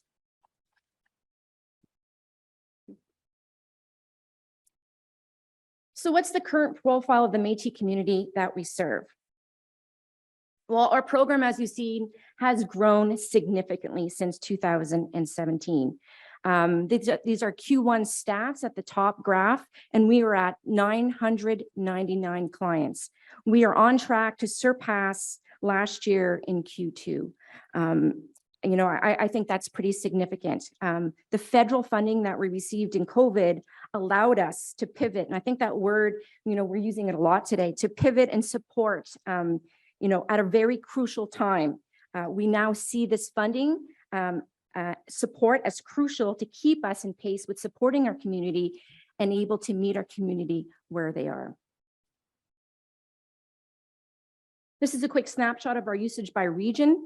You'll see our top 3 regions are our highest Métis population, and not surprisingly have the highest rates. Quickly, in some first quarter data that shows our most common mental health and addictions needs across the lifespan. And we see that hyperactivity, impulsivity, behavior issues in children, anxiety, depression, and trauma. And also in seniors, we see a low intake on seniors. And that probably is because of the stigma associated to mental health and is one of our key focuses within the next year. It's also important for us to know what other areas of the client's life need supports and has an impact on mental health. And this is a snapshot, and you can see school and also caregiver issues. We have a huge population of caregivers that, due to the pandemic, are now needing some mental health supports. So what about impacts? Again, we're really grateful to receive constant feedback with regards to our program. And those impacts really drive how we roll out our programs, but also how we pivot in the meets of the community's needs. So our first story is from a mom of an 11-year-old son, and they were finally able to get a proper diagnosis for their son, wraparound service and supports when they came to the Métis Nation of Ontario. Our second client story, and I won't read it, but again, this is another mom of a 16-year-old client. And they indicated after years of struggles in the difficult mainstream mental health system, for the first time, their family felt heard. Their family were able to ask questions, and their family was able to contribute to the care of their teenage daughter or son. And these are really important for us moving forward, as I said, to be able for us to pivot and focus and understand the needs of our community. So how do you access care? Well, first of all, we do have our crisis line that clients can access 24/7, but our clients are also able to access us through a 1-800 number that they can call. Previously to this, they would call a cell phone to a clinical team lead. And we found that it was very overwhelming for our workforce to sometimes receive 20 or 30 calls a day, but also the ability to close the loop and really meet the needs of our clients and track that data was not being met. So very early on, I think it was in January of last year, we worked with our one M&O team, and now all of our calls go through a central line and a central email. And they are amazing. They really do. They are our customer service navigators of the M&O, and they are the gurus in all of our programs within our whole organization. The Métis Nation looks forward to being able to continuing have these sustainable distinctions-based supports for the program, and and able to partner and sustain that capacity. Again, like I said before, to meet the current needs and the future needs of our community is really important. I know that in our previous plenary, we were talking about advocating for sustainable long-term funding, and that's a real big struggle for the Métis Nation. Year-to-year funding, it's hard to implement capacity. It's hard to have that capacity when you're planning 6 months to a year in advance. 5 to 8 year planning is really the key when you're looking at complex and integrated, sustained cultural care for communities. Merci, thank you. Hello, Tansi. So lovely to see you all. Thank you for, sticking it out. We're at 4:30, eh? God, more coffee and treats better be coming to be making us sit here for so long. No, I'm just joking. So I'm Tara. I'm one of the presenters this afternoon, and thank you to the Métis Nation of Ontario for doing such a wonderful job of talking about the structure which allows us to partner and to work in collaboration with you. I just also want to acknowledge the Mississaugas of the credit, as well as the Haudenosaunee and the Huron-Wendat, and all the people who have traditionally taken care of these lands. I'm from Toronto. My ancestry comes from Qu'Appelle, Saskatchewan, and Saint Laurent, Manitoba. I've lived here my entire life, but I do acknowledge that I am a settler here, and that these other wonderful people have taken care of these lands. Introduce yourself too before I keep going. Perfect, great. I'm a shorty.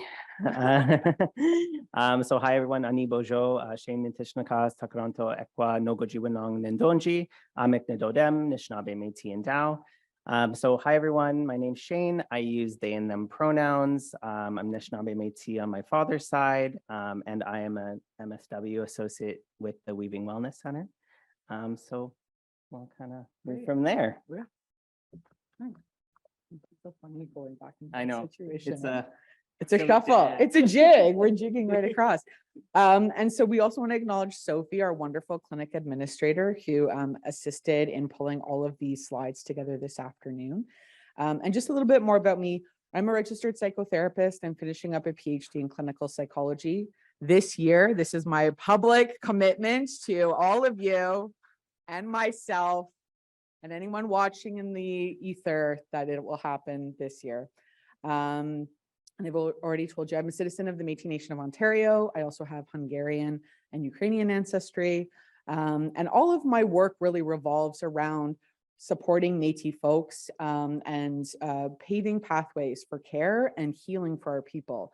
Something that I think I personally have really struggled with in my life in terms of connecting with our knowledge keepers and Métis resources and Métis therapists and all of these things that really have impacted and contribute to my own well-being and my journey and that of my family members as well.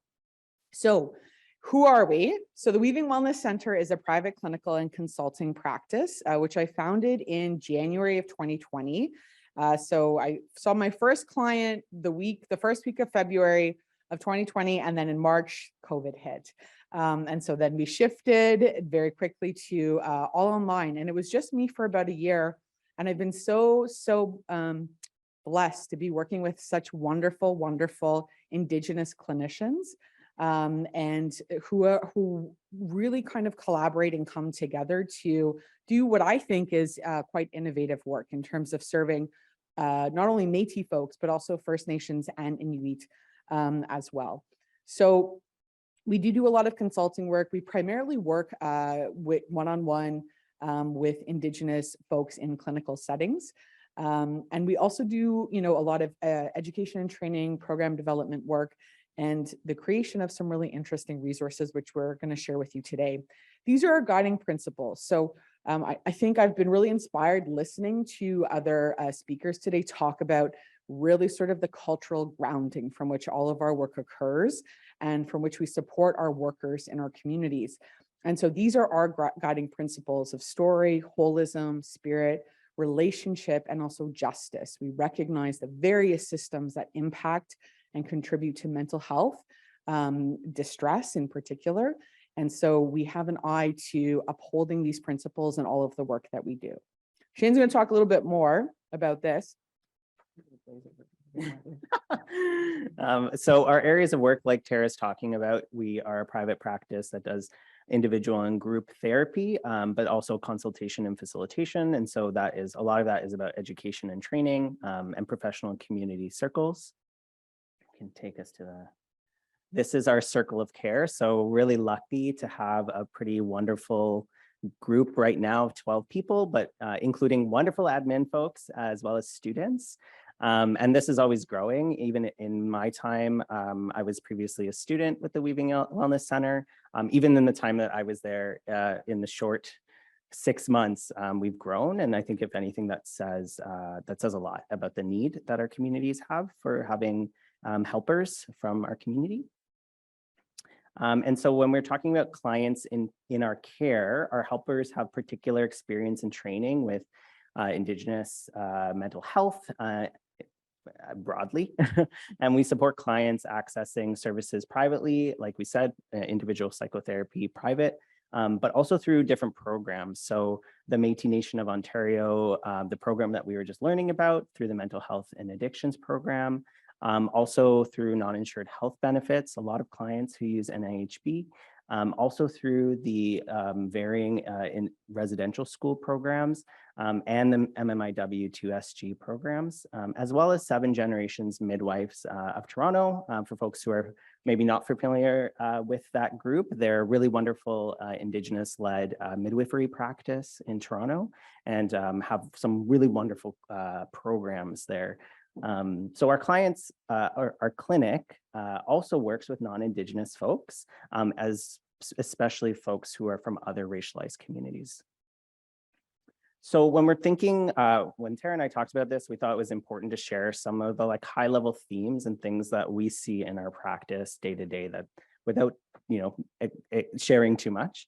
And so the big thing is that there's distinct experiences of intergenerational trauma for a lot of our Métis clients. And so that looks like the specific and distinct experiences or histories of injury or maltreatment of Métis families and communities. That looks like displacement from histories and experience of displacement from lands and the ongoing non-recognition of our rights to land.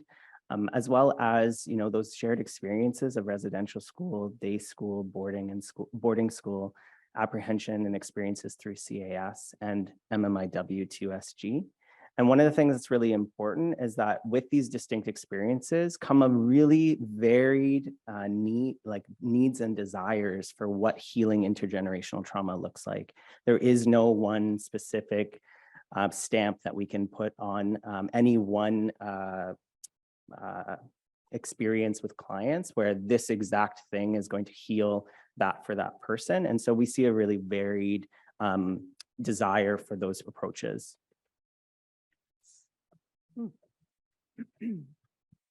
And so talking a little bit about sort of what intergenerational trauma looks like for Métis folks in particular, there's often these misconceptions that Métis people didn't go to residential school, they haven't been apprehended by CAS, they're not impacted necessarily, or we don't understand MMIWG impacts to Métis people. Shout out to the LFMO who is over here, who are doing amazing work, to understand Métis women's experiences and Two-Spirit folks who are impacted by those systems. And so, Métis people have been impacted by all of these things. And our experiences are different and our healing needs are also different. And so, for example, I had the great privilege of accompanying the Métis delegation over to the Vatican. And I want to acknowledge those three elders, Elder Angie Crier, Elder Anne Lafleur, and Elder Emile Janvier, who very, very bravely and with exceptional humility spoke about their experiences of attending residential school.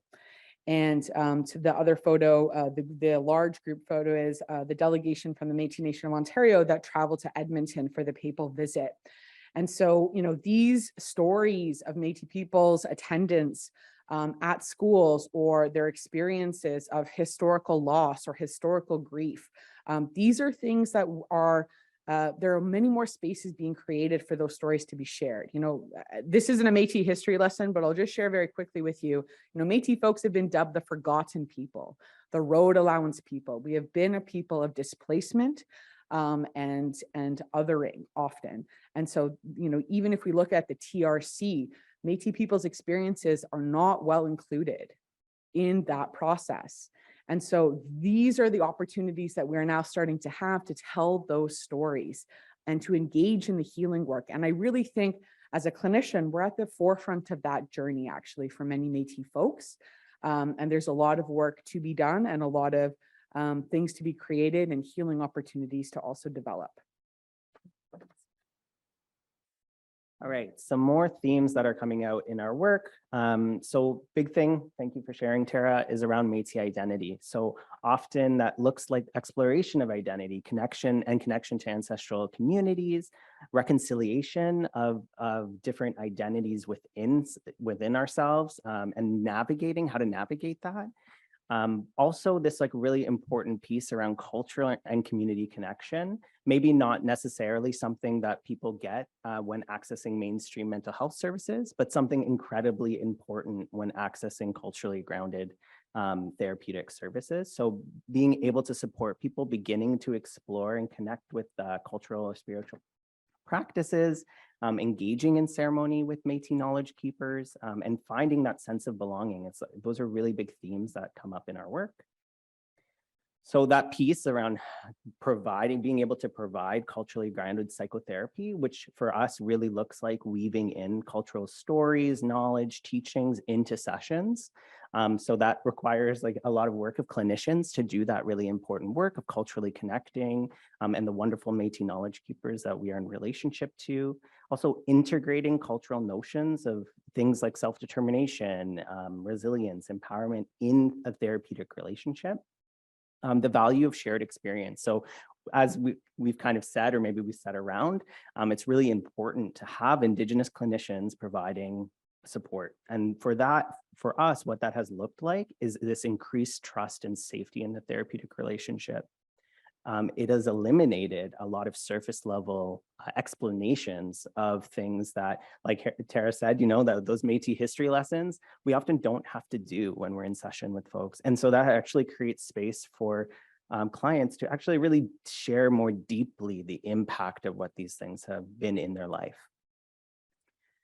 And so what does our approach look like? It's like a lot of different things, of course, but for us, it's really important that we support folks to begin to explore and connect with their culture. As I said, being able to engage with ceremony with Métis knowledge keepers. So we provide opportunities for people to be able to do that. And then again, being able to find and experience a sense of belonging, a lot of that is not just in the individual psychotherapy, like I've been talking about, but actually being able to build some of those community spaces for people to meet each other, to build relationships with other Métis people, and to actually kind of start to build their own circle of care of peers and community members. And so in terms of my practice, I think just sort of piggybacking off of what Shane has shared, this piece around identity is really interesting for Métis folks, right? And not for those of us who, I didn't grow up within my culture, within my community. I've spent the better part of my, however old I am, life learning about, and reconnecting and building those community and cultural connections. But, we understand as clinicians within our practice, our understanding of Métis identity is not just a matter of mixing of different nations of people, right? Just because you have one European ancestor or like, let's say one other, let's say a Jamaican parent, and you are Anishinaabe on, your other parent's side, that does not make a Métis. Métis people are connected to very historical places and spaces and communities. And so that, as Shane was talking about, that deepened awareness and understanding, those Métis identity pieces, there's a lot of relief that comes from many Métis folks when they have that sense of, you understand, right? You are coming from your stories match my stories in terms of resistance or community or narratives. And so, lots of clients will interview me. Where do you come from? Who are your people? What are your family names? Because that is a checking out and a validation process for our Métis clients, that we have that deepened understanding of those historical experiences and often the injustices that have happened. And so that historical lens is really important in my work, to understanding and conceptualizing clients' experiences, the presentation, the relationships, and the challenges that we sometimes experience in forming relationships. And a lot of our work is really about facilitating access to cultural knowledge networks and ongoing to ceremonies. I also just want to pause to acknowledge Elise St. Germain, who has designed our deck. And so she's done all the custom illustration and the translation, so that all of those, that's all in Michif. So thank you, Marcy, Elise, for, not that you're watching, but thank you, Elise, for your beautiful gifts. And she does all of our graphic design work, which we're going to share with you some of the resources. So our clinicians, and particularly our Métis clinicians, have developed a number of resources that are culturally specific to Métis people. And these are tools that we use in our work with Métis clients, then also through our relationship and partnership with the Métis Nation of Ontario. So for example, when COVID hit, remember how we would all go to the gym and go for a coffee and visit our friends, and how we were all locked inside and couldn't go anywhere or do anything? So most of our therapy resources very quickly became obsolete. And so we had to develop new resources. And so for us, we developed a COVID specific resourcing and strategies, practices and strategies that reflect our cultural teaching. So this is a Red River cartwheel for anyone who's unfamiliar with that. And we use these sorts of images to talk about reflecting on your purpose or sense of direction in life. And there are many others. This is a larger resource. I've just pulled a couple of examples, but beadwork is very important to, many Indigenous folks, but Métis people as well. And so, our floral beadwork, and, especially throughout COVID, there were lots of opportunities to connect into those cultural places, to develop those skills, or to continue to celebrate those gifts that we carry and have. And our senators, right? Our Métis knowledge keepers, but also our senators and our elders, and, the folks that are, that really take care of us in our community. These became really, they are very important people, but we are continuing to try to create access for our clients to connect with those senators and elders for those cultural teachings, and so on. So this is one example of a resource we've developed. Another one is called the Wellness Wheel. And so this wheel also very similarly draws upon the Red River Cartwheel to talk about the dimensions of the self. And so mentally, emotionally, physically, and spiritually, yes, this is part of wellness, but we recognize there are many other parts of well-being. And for Métis folks in particular, when we talk about, for example, spaces or systems, the relational networks that we have, the financial barriers that we experience, all of these things really go into wellness. And especially throughout COVID, we actually had to plan for our spaces. So where are we going to be safe? We live in an unsafe home. How do we plan for safety in those circumstances? How do we access land? All of these are things that go into well-being for Métis folks. Another resource is Mindfully Métis. And so we turn to things like our SASH, to engage in mindfulness practices with. So, examine the colors, feel the sash, tell the story of the sash, listen to fiddle music, play the fiddle, for example, get up and dance, mindfully feel sort of the movement as you learn your dance and as you jig, burn medicines and so on. And there are various other resources. So this is a safety plan, and it uses a sash to develop a 10-step plan for how we work with clients who are at risk. For example, we use the image of a star and star blankets to also plan for wellness across all of those different areas. We've developed a holistic grounding practices and resources. We have a braving and preparing plan, which functions as sort of like a plan for things like an anxiety attack or a very difficult circumstance or situation that someone may find themselves in, among many others. And so, we're really excited about sort of doing this work of innovating and also doing things not just from like our place of cultural competency, from a place of cultural groundedness, and a Métis specific one at that. We're not particularly interested in sort of doing pan-Indigenous work in our practice. We are interested in working with First Nations folks from their cultural and from their nation, from their community teachings.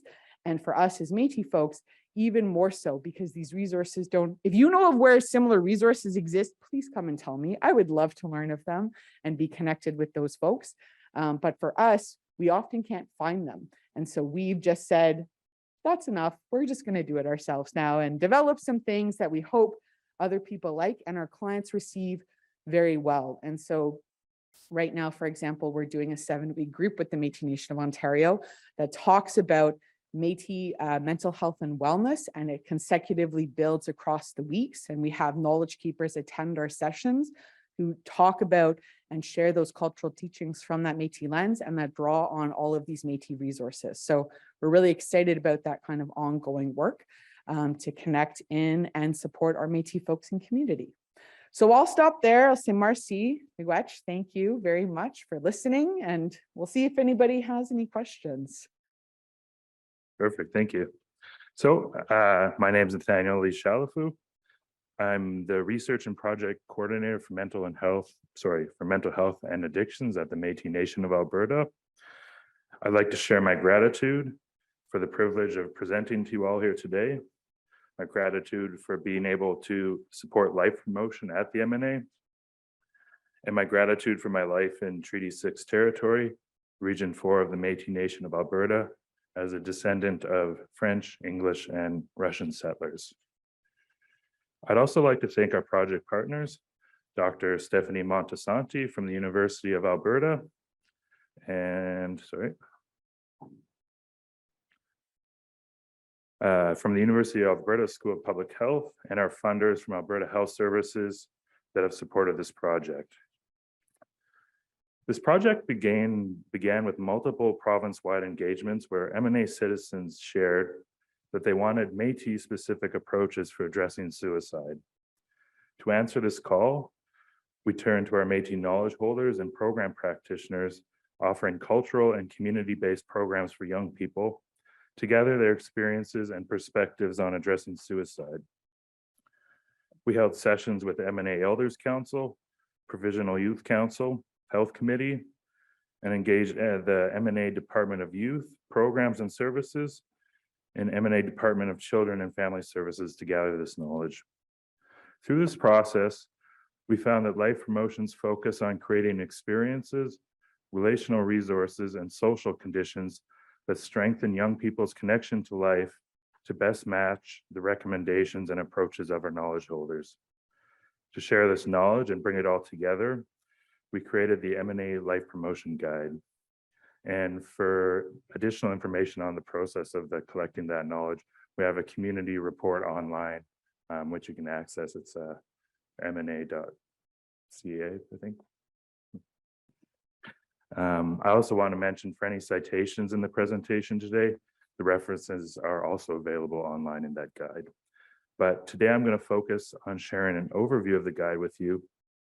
And at the end of the presentation, I'll have some challenges and recommendations from our program practitioners and the work they do. So how did we define life promotion? In this guide, we define,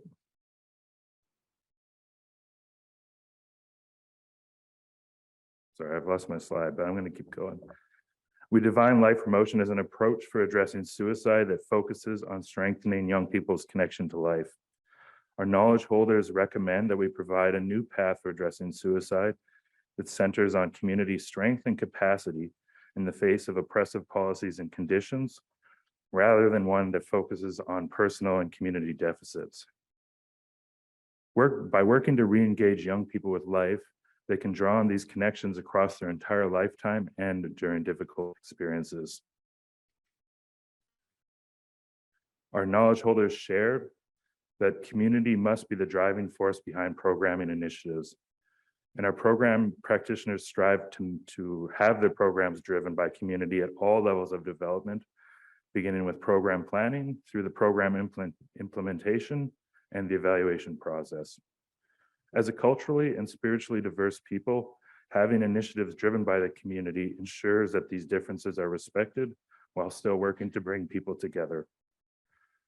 Program practitioners identified that although successful programming might look different between small rural communities and large urban centers, we should celebrate the diverse work being done to support and strengthen the Métis community.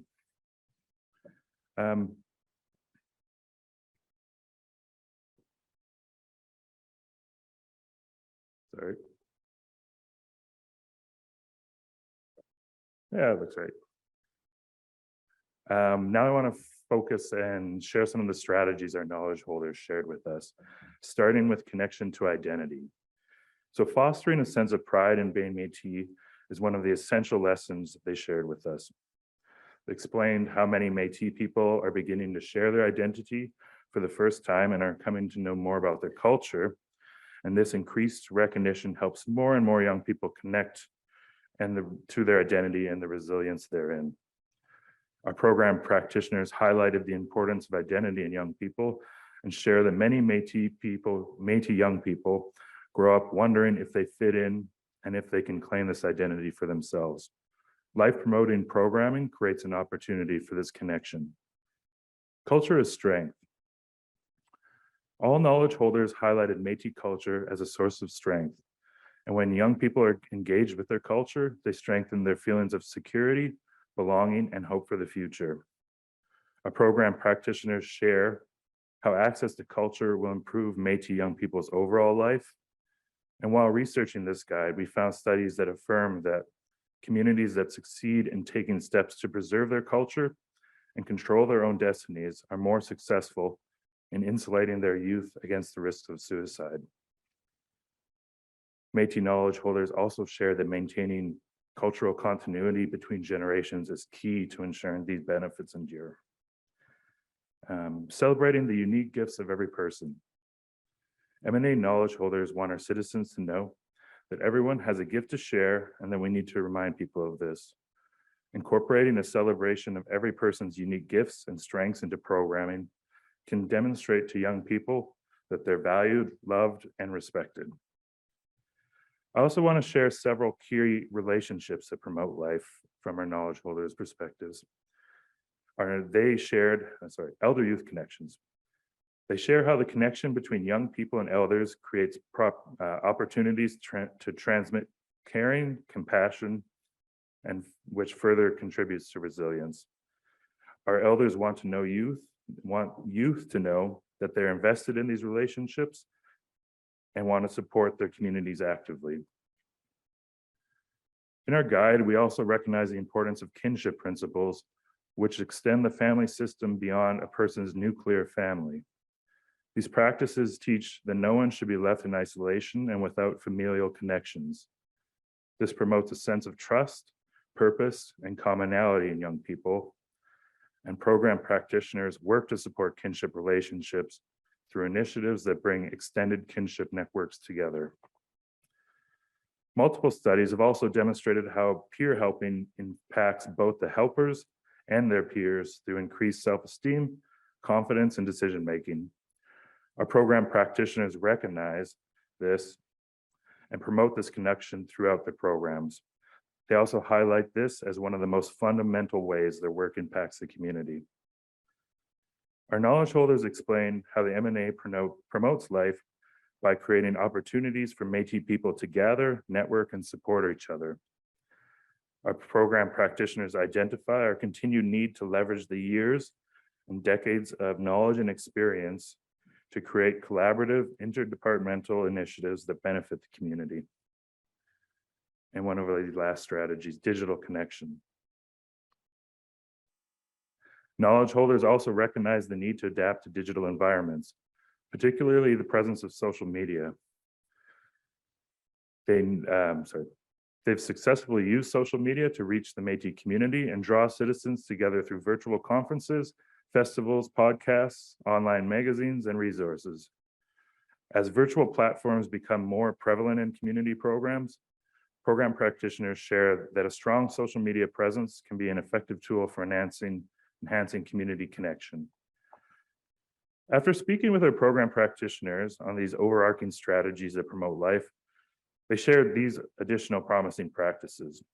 So first, our program practitioners recognize that as frontline workers, they encounter the day-to-day concerns of citizens that engage with the M&A. This can be an asset as they can bring these community priorities forward within their departments and to M&A leadership.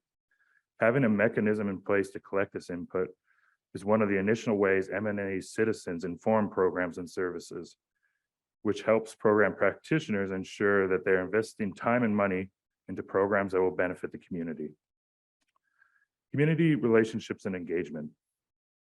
The relationships between program practitioners and M&A citizens are an asset for effective community engagement.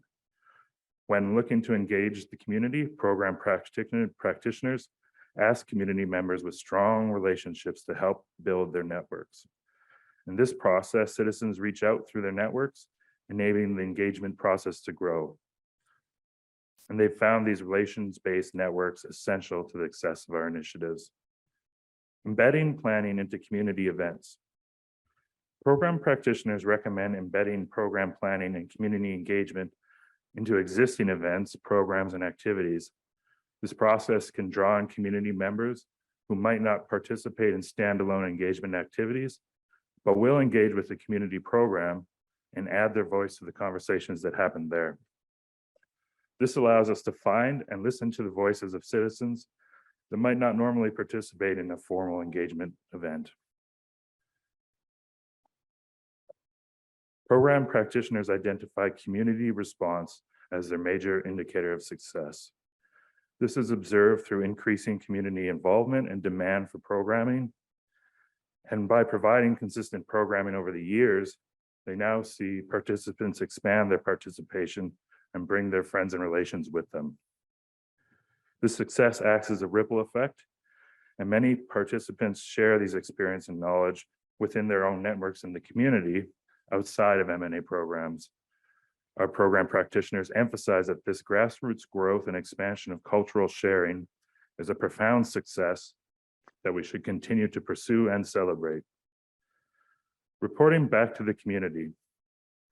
In addition to existing reporting requirements with funders and other stakeholders, program practitioners advise that we should be continuously reporting programming back to the community. This helps cultivate community member interest and program momentum. And finally, accessibility planning. In supporting the inclusion of participants with diverse needs, program practitioners recommend incorporating accessibility planning early into initiatives, reflecting on the availability of different language speakers, diversity in communication and learning styles, physical accessibility, access to elevators and parking, and bad weather contingencies ahead of time can save programs from last-minute scrambling and promote inclusivity. I'm going to move on to program challenges now. So these are some of the program challenges our program practitioners shared with us during our engagement sessions. To begin, working within Western systems, they identified that working within Western systems and institutions can be challenging. These systems often have bureaucratic processes that require substantial investments to navigate successfully and can change over time, including significant changes when colonial administrations change. This instability can result in valued programs losing funding when Western government priorities change, damaging the MNA's relationship with its citizens. As we aim for community relationships to drive programming, damage caused to this by broken funding agreements is especially harmful. Ultimately, this instability can result in choosing not to introduce temporary programming due to fears that they will be stripped from the community once funding expires. Western grant systems can be problematic for the MNA's work. Many of our programs are stretched thin, and a single person might be responsible for every aspect of providing a program. Having to stretch this capacity further to continuously write grants to sustain programming, and having applications denied due to technicalities is a significant cause of frustration. Frustrations also rise in the community when Western funding agreements impose limitations on spending. For one example, program practitioners recognize that support for early childhood learning might require spending funds to support the whole family. However, funding agreements might only allow spending on specific items for the child, such as books or school equipments. These limitations keep critical supports from ending up where they are most needed, and these limitations impact the mental wellness of MNA citizens. Based on our program practitioners' challenges, we have several key recommendations to share from the project. MNA knowledge holders and program practitioners have explained how deficit-based, limited scope interventions will not achieve the outcomes we want in preventing suicide. We recommend allocating further resources to support the provision of programs that create experiences, relational resources, and social conditions that re-engage young people with life. Life promotion funding structures must also be resistant to changes in Western government administrations. This will help prevent the erosion of the stability and damage to relationship that occurs when valued programs are canceled due to changes in priorities. Western organizations must also recognize their biases when their biases are creating barriers. In my previous example, program practitioners shared how Western perspectives undermine the MNA's ability to address community needs. When funding institutions listen to the values and knowledge of the communities they serve, prevention and intervention resources can be put to use where they'll have the most impact. And I would also suggest that if Western organizations can increase their reflexive capacity to recognize their internal biases and the impediments these biases create, and further develop the ability to address these biases internally, it would allow resources to be used more effectively, efficiently, and have a greater impact. That brings us to the end. I just want to express again my gratitude for being able to share this project with you and for all the presenters before me. And if you have any questions, I'd love to have a conversation with any of you after this, or please feel free to ask me now.